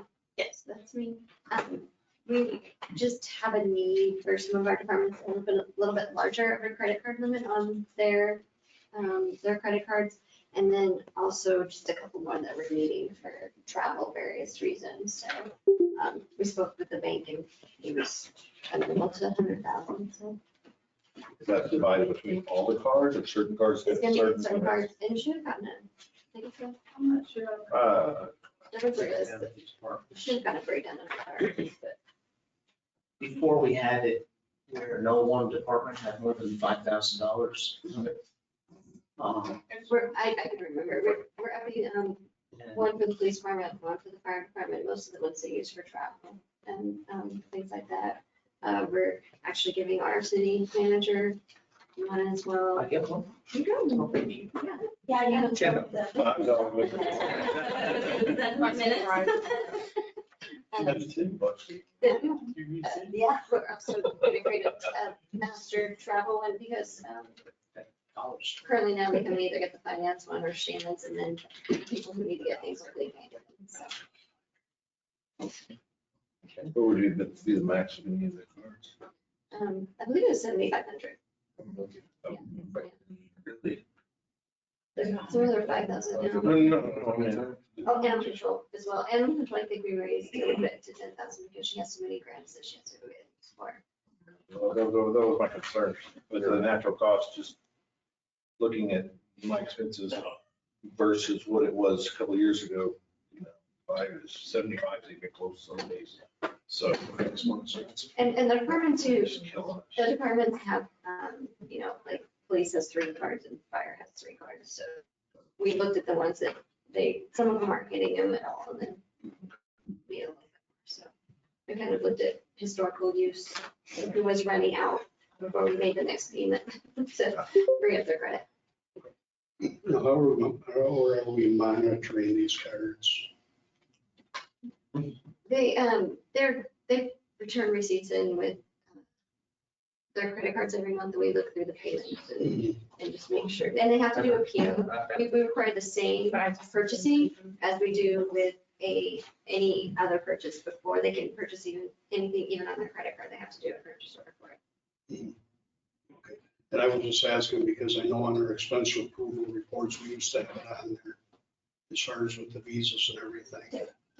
We don't have them on there anymore. I think they were in the last one. They weren't, I got it right here. They should have been. Yeah, they've been on the report in the past, so. No, the one from the 4/22 to 5/10 wasn't on there. You know what, I bet you put the payment dates. And then this one wasn't on there either, so that's why I'm asking. Yeah, I think the payment dates were put on here because they were paid on the 11th. And so we didn't put a date on here. So that's why I'm asking how we monitor these because we don't want stuff slipping through the cracks. No, we do we do the reports have to be approved even after Christie enters them. They're looked over by. I go through each credit card and I look at each one and if there's anything that looks a little different or doesn't look quite right, I have to bring it to their attention. Yeah. Or police department, you have to get a PO to use the debit card. Yeah. And I was just asking because I didn't see them on our report. Right. I apologize. They were, actually, I think we missed some dates in there for, we cut off. Okay, I was wondering if we weren't publishing them anymore. What the No, deal I think was, we so. just missed it in your dates for your report, but we do, there's a payable approval process they have to go through Yes. as well. That they're looking, Christie enters in, then either Melissa or I look through to approve them and make sure. So there's lots of sets of eyes on Okay, them. thank you. All right, any further discussion? Shannon? Commissioner Trujillo? Yes. Mayor Roberts? Yes. Commissioner Bolt? Yes. Commissioner White? Yes. Commissioner Gandy? Yes. Mr. Mayor, may I make a motion for resolution 2024-046, approve addition of authorized signer for LCSB, Lee County State Bank. Second. All right, I have a motion and second. That's you. That's you again. Okay. Well, I talked to the city manager, but I didn't. It's his. So we are just finding the need. We have 3 current signers on our accounts, but sometimes it's not enough. So just to have a 4th signer, and Chief Clark has agreed to be that signer for us. So just in case people are out on vacations and training and travel and meetings. And he can't run as fast as the rest of them, so I can catch up to him.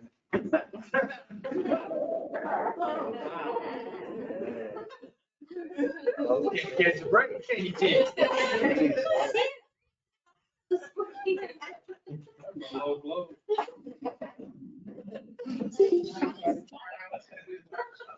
Does she have that very concealed license for that? And she's happy. Can we raise them tomorrow? You better have EMT. All right, any further discussion? Shannon, roll call vote, please. Commissioner Gandy? Yes. Commissioner White? Yes. Commissioner Bolt? Yes. Mayor Roberts? Yes.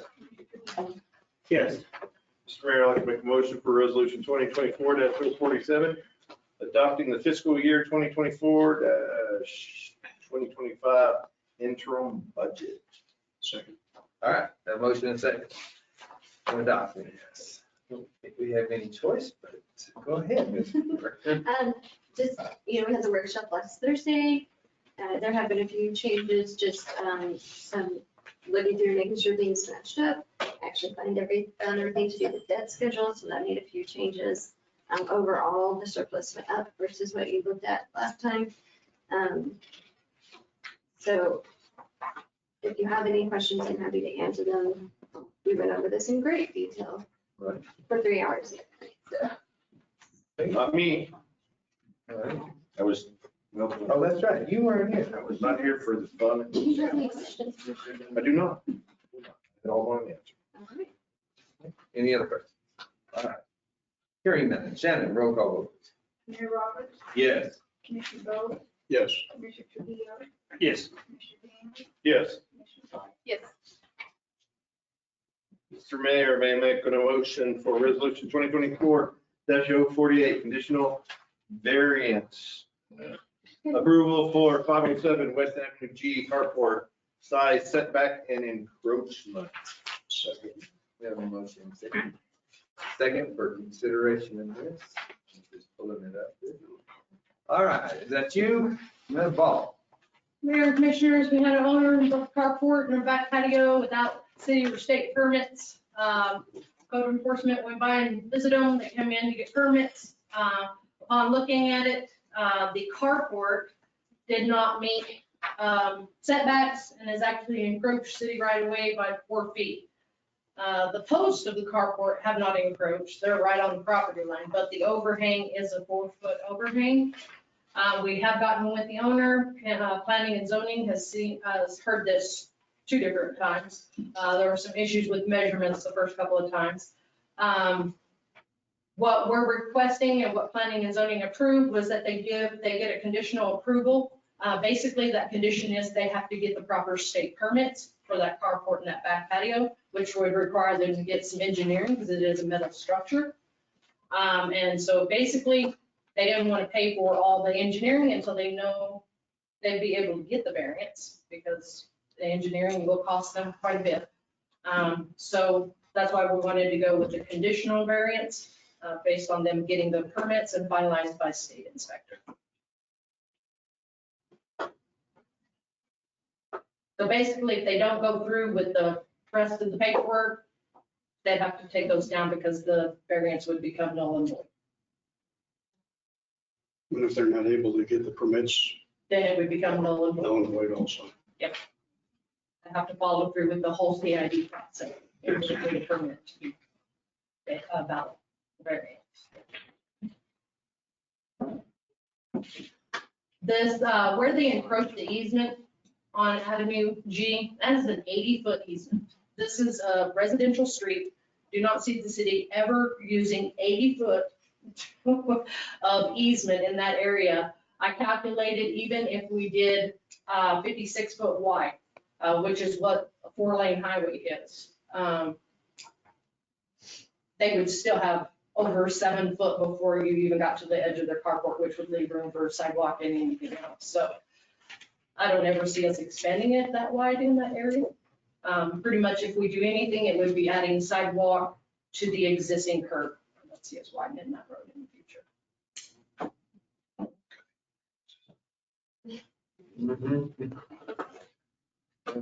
Questions? Are they here? Yes, the owners are. Right in the back, okay. Do you have anything you would like the commission to know?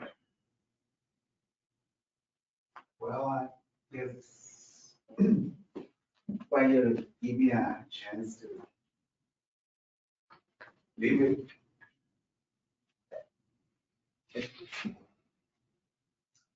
It's possible.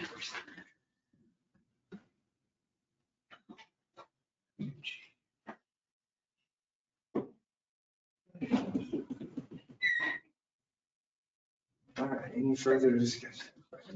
Well, the thing is, if he's gotta go, he's gotta get the permits, and they gotta be able to give them the permits. Right. If not, you just said it's null and void. So regardless, we go forward, you still gotta go through everything. So it's really, let me ask you this. That we approve this, he goes and gets all his engineering paperwork and everything. With off of the state permit. Does he really need the variance? Is that variance? How does that work? We bring it back to us for final. So no, it would be, the conditional variance is there as long as he does the Yes. conditions. Yes. I wouldn't have to bring it back to you doing it this way. And it's just the front of the structure that is, In the right of way. it is extending into the right of way, The overhang. which is somewhere around 12 feet, so it's definitely not an obstruction. No, As it- far as the visual The edge side. of the carport is actually still 21 foot away from the back of the curb, Right. the roof line, even with the. It just happened that there's. Crazy part about a lot of houses are about that deep in. Yes, we have other bigger issues on this street. with encroachment. So honestly, before you vote yes, and then you get, hammered by the state or something, then that's problems. And if not, then it'll go through, because I hate variances. I'm staying on little variance box here. I just wanted to address. Oh, we all, yeah. Do what now? I just wanted you to address. Oh, yeah, I'm going to vote no either way, just because, it's infuriating after 16 years to get figured out. So, but. And it's always the carport. Yeah, it's always, yeah, holy moly. So, but yeah, I mean, really, like you said, the 80 foot deal is there, we're never gonna use it. I mean, can you see us put a 4-lane highway down? Avenue G? Well, I've seen the traffic. I mean, and if we widen that street, It's nice, so. if we widen the street anymore, we won't have to worry about the park. To worry about Avenue G, so. That is very true. Actually, he'd be more concerned about someone driving a Mustang down Avenue G than anything else, so, I mean, yeah. Other than So I that, look at it, under the circumstances, we should approve it.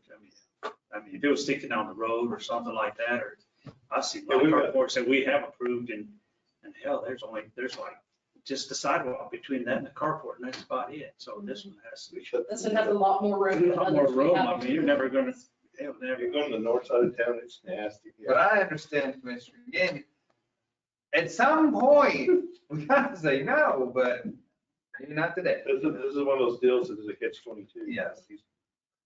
Why would we have that much right away? So Yeah, what was the contractor thinking that they needed 80 foot through Avenue G, you know? That was a We don't long have time 80 ago. We don't have 80 feet between the avenue walker. Subdivision made in the 50s with that big of an easement. Well, the cars they drove back then, I'm just saying. You can't get two of them on that street right there. No power steering.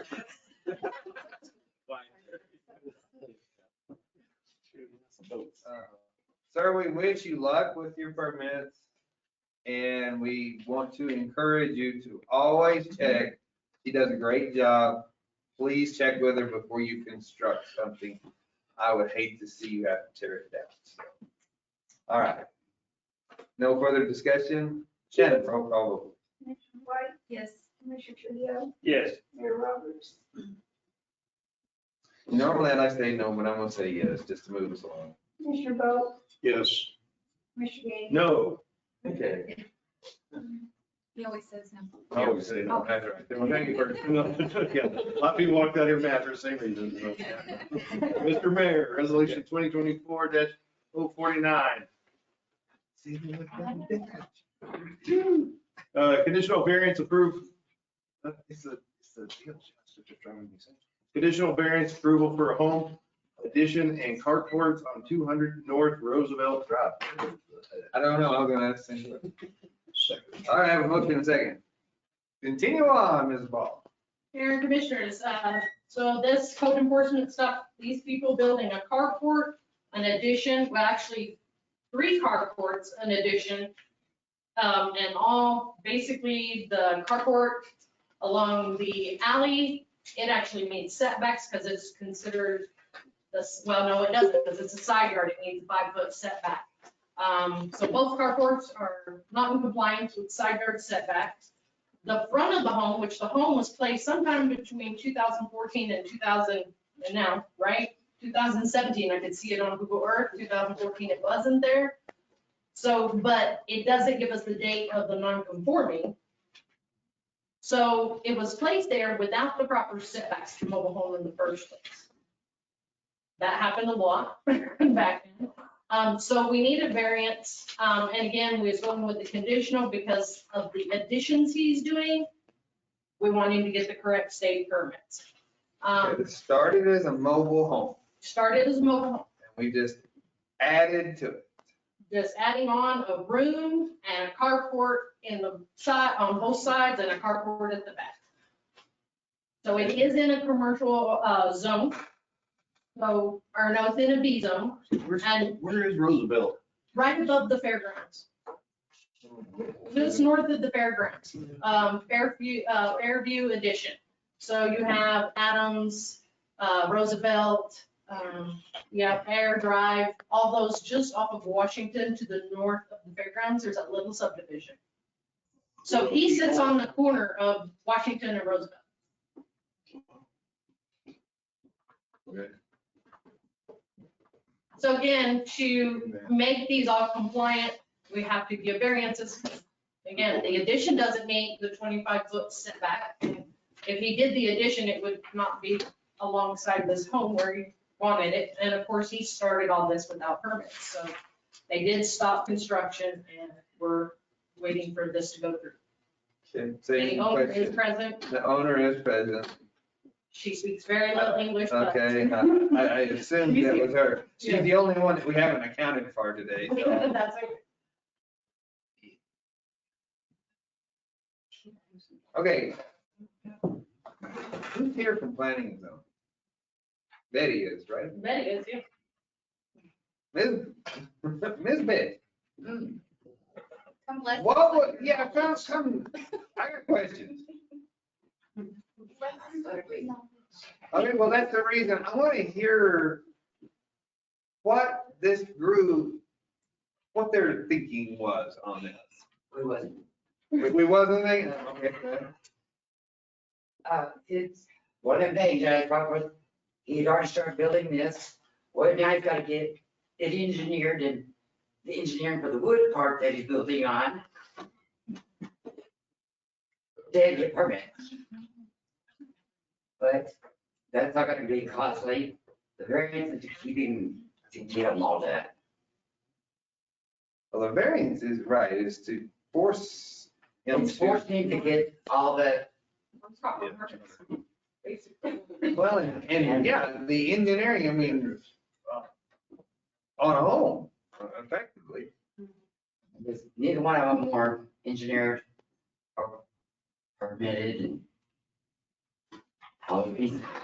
So on metal structures, the state requires engineering. On wooden structures, he has to turn in Yes, right. his drawings of how he built it, and the state can deny those drawings if he does not appropriately do it. And, you know, state inspections can fail if it's not properly built. That's why we want him to have to get these permits. That's why we Or get rid of it. keep this, so it's still forcing him to get it done. It's only good for so long. You know, I was thinking on inform and how can we better inform the public that you just cannot build. I mean, I think this has been going on for years and we keep failing somewhere to inform the public. And I don't know if we just need to put it in the water bill every time some new customer comes in. Here's your. It's managed, you know.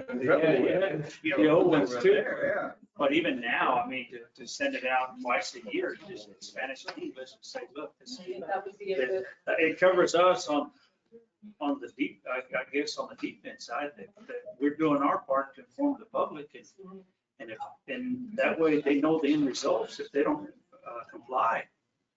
I think a little bit more advertising would help on that issue a lot, because we've never done nothing to do that, and I've tried several times, but I know when I first started, I had put it in the water bill a couple of times, but then there was always so much other stuff that needed to go in there. They would say, well, no, we did yours, I don't do another one. Are there, okay, is there any obstruction? I mean, No, I mean, okay, he's- I realize, He's within his property. He has one, the roof on the west side overhangs by 1 foot on his property. He encroaches his property line into the right of way by 1 foot and a couple of inches. It goes 1 foot, 2 inches, yeah. And that's the roof line on the west side parcel, which is the wooden one. That one. And the part that's in the back. The part in the back doesn't overhang. Oh, yeah. Just that part right there overhangs by the roof line overhangs by 1 foot, 2 inches. okay, so just, you know, we get this every once in a while, but we lose a lot of, well, first of all, sleep between those times. If it fails them, what happens? If it does not come through and we don't just overrule them some way, which hopefully we're not gonna do. But if it fails to go through planning and zoning committee, then. It would come before you. It would still come before. It would, no, it still come here. That's what I'm saying. Barring that we just overrule that y'all, you know, y'all didn't know you were having a bad day or whatever. But what happens at that point? So if you guys overrule and say no. No. Okay. Oh, no. Oh, no, I'm saying if they say no. And then you guys say yes. No, I'm just saying, what happens if they say no and we uphold the no? What would happen in that circumstance? So then they would be asked to remove those structures. And if they did not, code enforcement would have to give them citations for every day that they don't remove them once you guys give them, because you guys, we'd have to allot them so much time to remove the structures. And then code enforcement would then start citing them for every day those structures are still on site. That would be Okay. the only way we could uphold. Does that ever happen? No. No. Well, thank you. At least we have. So one of these days, it's gonna have to One of these happen. days, Oh, yeah, it'll happen one of these days. And our code officer right now is pretty good. And I've had people come in and say, that little lady is tough. So, and she stands her ground. So, I kudos to the police department because our code enforcement is, we're catching a lot more of these in mid-construction or the first of construction. Because a lot of these we would see and they've been there for a long time already. Forever. Or yeah, and so, and the variances have went down. I do not bring near as many before you guys. I know previously, before I even came to work here, there were variances granted left and right all the time. So, and that's been my goal every year is to bring those down. Work with the owners to get something else resolved. But then you come up on these that they've already built it and there's nothing I can resolve except for to try to help them the best way I can. Okay, and the last question. Okay. How long do you give them to get to the permitting in order to get the appropriate permit?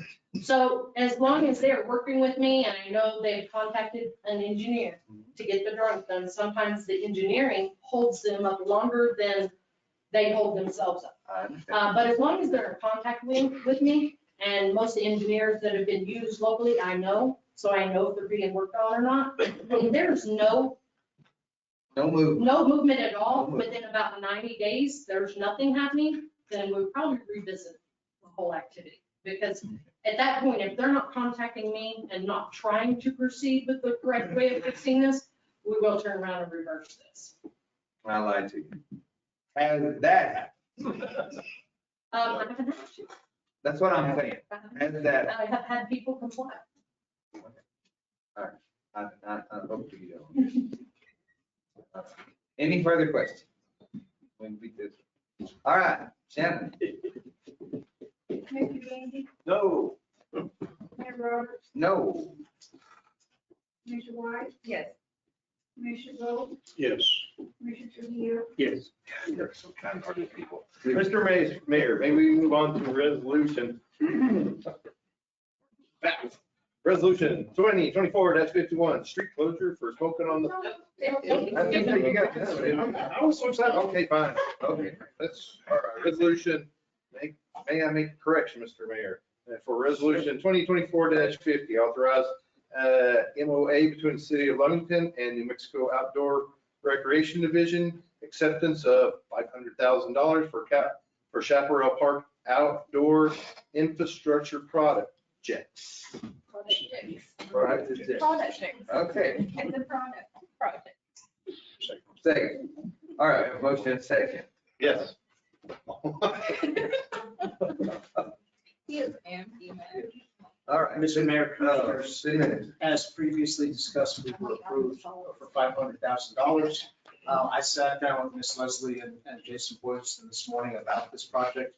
And one thing we all agreed on is that these are going to be pretty permanent structures, so we want to bring before the commission. There's some wiggle room in terms of the type of roof, the color of roof and things like that. We would like your input and for you to be involved along the way before we make these decisions about these two structures, because they are pretty permanent and significant. So you will be kept in the loop along the way on this project.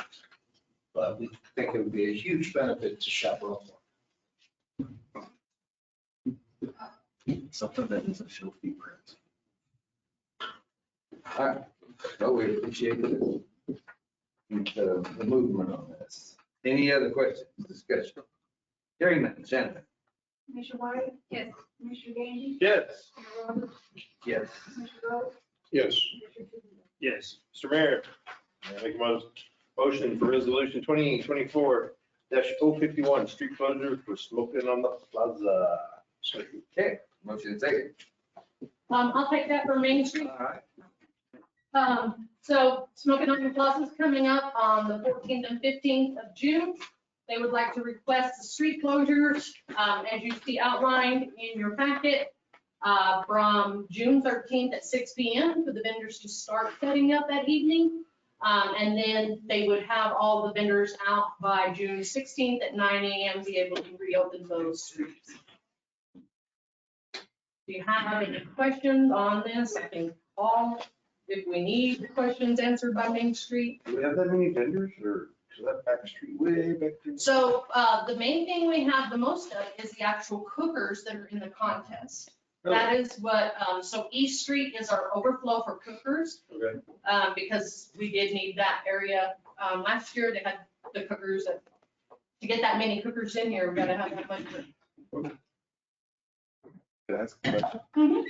Can we not just close Avenue A from east to Love? Because I have people So the parked in front of my street- station. The all the street time. said they would actually have cones there that people could drive through, but we will have no parking, so we need to put up some no parking signs along there. And that we will work on Because trying they think the fire department's monitor that, public. because we want to keep that clear for the fire department. Yeah. I mean, if you want me to just add that closure. I mean, for I- East to eight, That's the only question I have. The only thing that I would suggest. I mean, the cones would be basically at East and A there, and people should not go through. It should just be placed so you guys can get through. I would possibly suggest that maybe have some emergency vehicles at Station 2. That We'll in have case some over there as well. somebody doesn't get the memo and parks in front, blocks you in, that we're not Well, parking over there. our biggest problem, I mean, we will have people over there, but it's the fact that an event like this is where 90% of our costs is probably gonna be.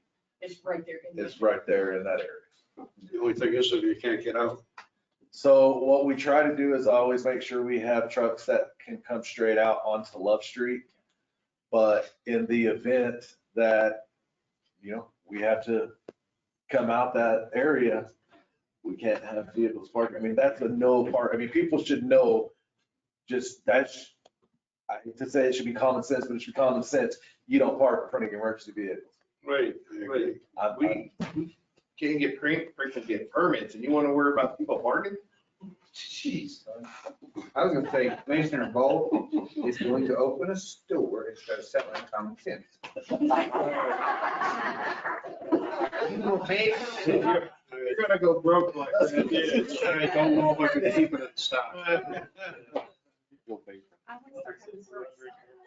Because we already also pull all of our trucks out of the old fire department and we move all of them because they do block in front of there, but that is. Trust me, I understand where you're coming from. I'm just saying that if we have a couple down over there, more than likely, there's gonna have vehicles be parked in front of it, so. And I know PD they would get tired of me coming, hey, we've got vehicles over here, we got vehicles over here. I just want to have a tow truck just sitting there If waiting. I do, I just vacate and go to 2 and say, y'all for a few days. Yeah, totally. Put the tow truck, park it over there and have the light on. People see that and nobody will park there. All right. Any further discussion? All right, Shannon, roll call, please. Commissioner Bolt, Yes. Commissioner Gandy, Yes. Commissioner Trujillo, Yes. Mayor Roberts, Yes. Commissioner White. Yes. Commissioner White? I'd like to make a motion to pay the bills. Second. Have a motion second. Pay the bills. Go on. Looks good, looks good.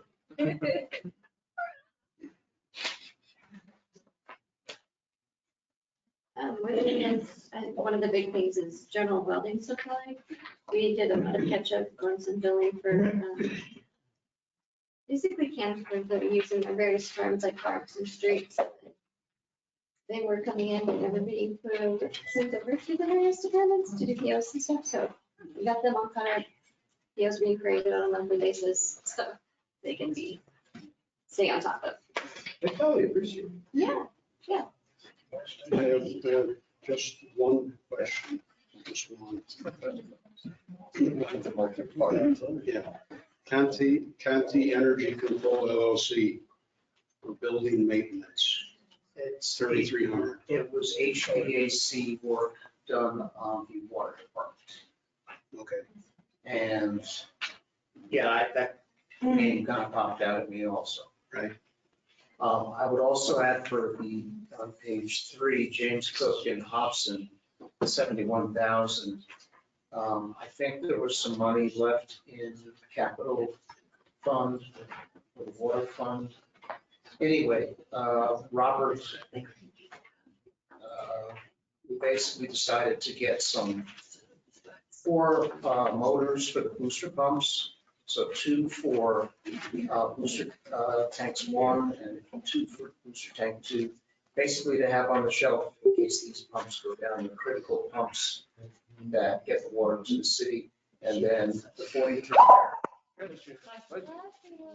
So 43,000 is 3 pumps for the lift stations on standby also. So that's what I figured they were for, because I know we talked about it, that we were going to be getting pumps. So, right, that's what I figured that was for. There's a lag time on Yep. getting them. Yep. It's a critical thing in nature. One went down, so now we have these pumps on standby. Yeah, booster tanks 1 down by the Navajo, there's 4 of those pumps. And then if 1 goes down, we're in trouble. So that Conti there was just HVAC? Yes, sir. So when I seen building maintenance, I wondered if this was a yearly thing or? No, I don't know why it was labeled that, but it was HVAC.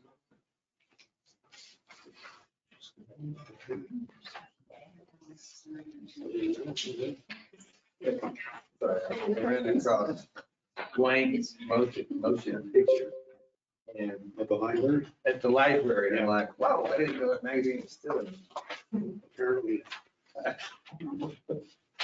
Okay. Shannon, let's pay these bills. Mr. Roberts, Yes. Mr. Bowles, Yes. Mr. Sandy, Yes. Mr. White. Yes. Yes. With that, the items on the agenda are exhausted. We are. One note.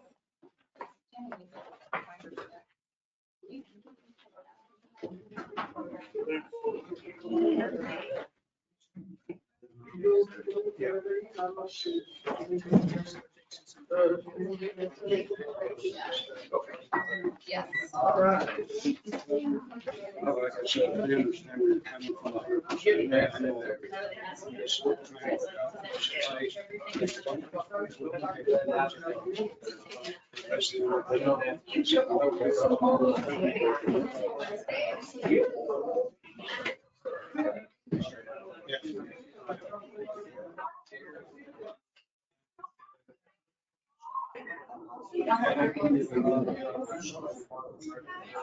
So we come in, we need to work on the engineering.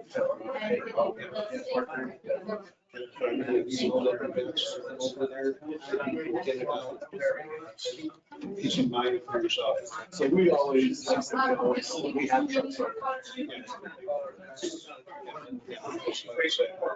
I know where you're coming from, trust me. I'm there on a daily basis.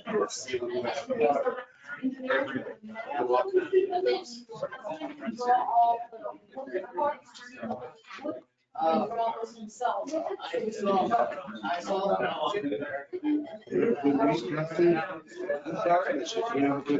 You too, sir. Maybe wind, but blowing. Oh, yeah, I'm gonna say, he said blow, I'm like, what? Well, and, you know, we were looking pretty good, and then my phone started blowing out, and here comes the boom right now. She was coming. She was coming. Thank you very much, Shannon. Appreciate it. Have a good week. You too. You too. Don't have too many beers. Have too many beers. Hey, does anyone know what happened at Parks and Recreation? I'm just kidding. I won't book it, really. All right. I'm pretty sure I got them. If not, you know where to get me. Probably should have. did show up. We have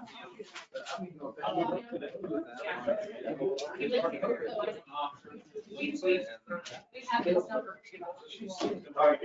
And then there's another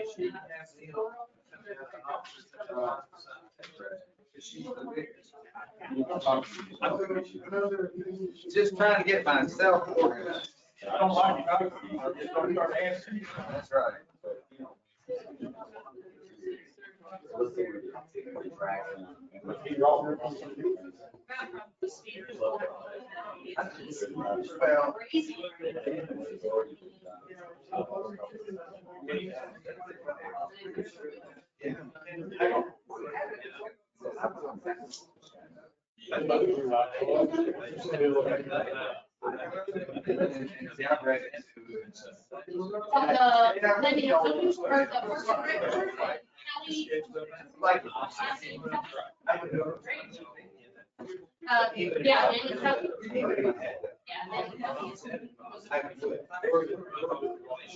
Well, yeah.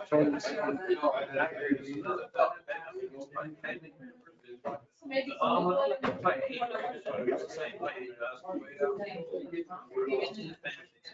No, I don't.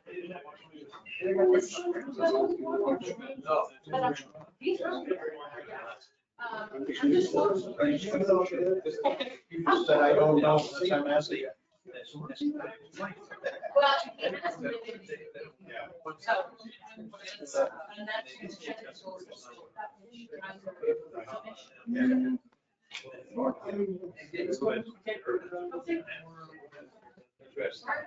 But there's,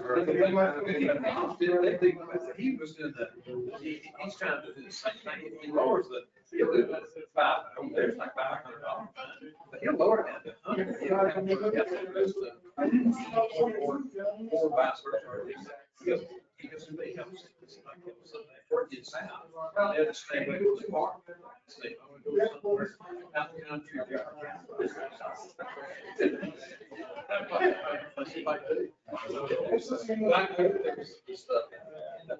I know that they need to go up on their rates.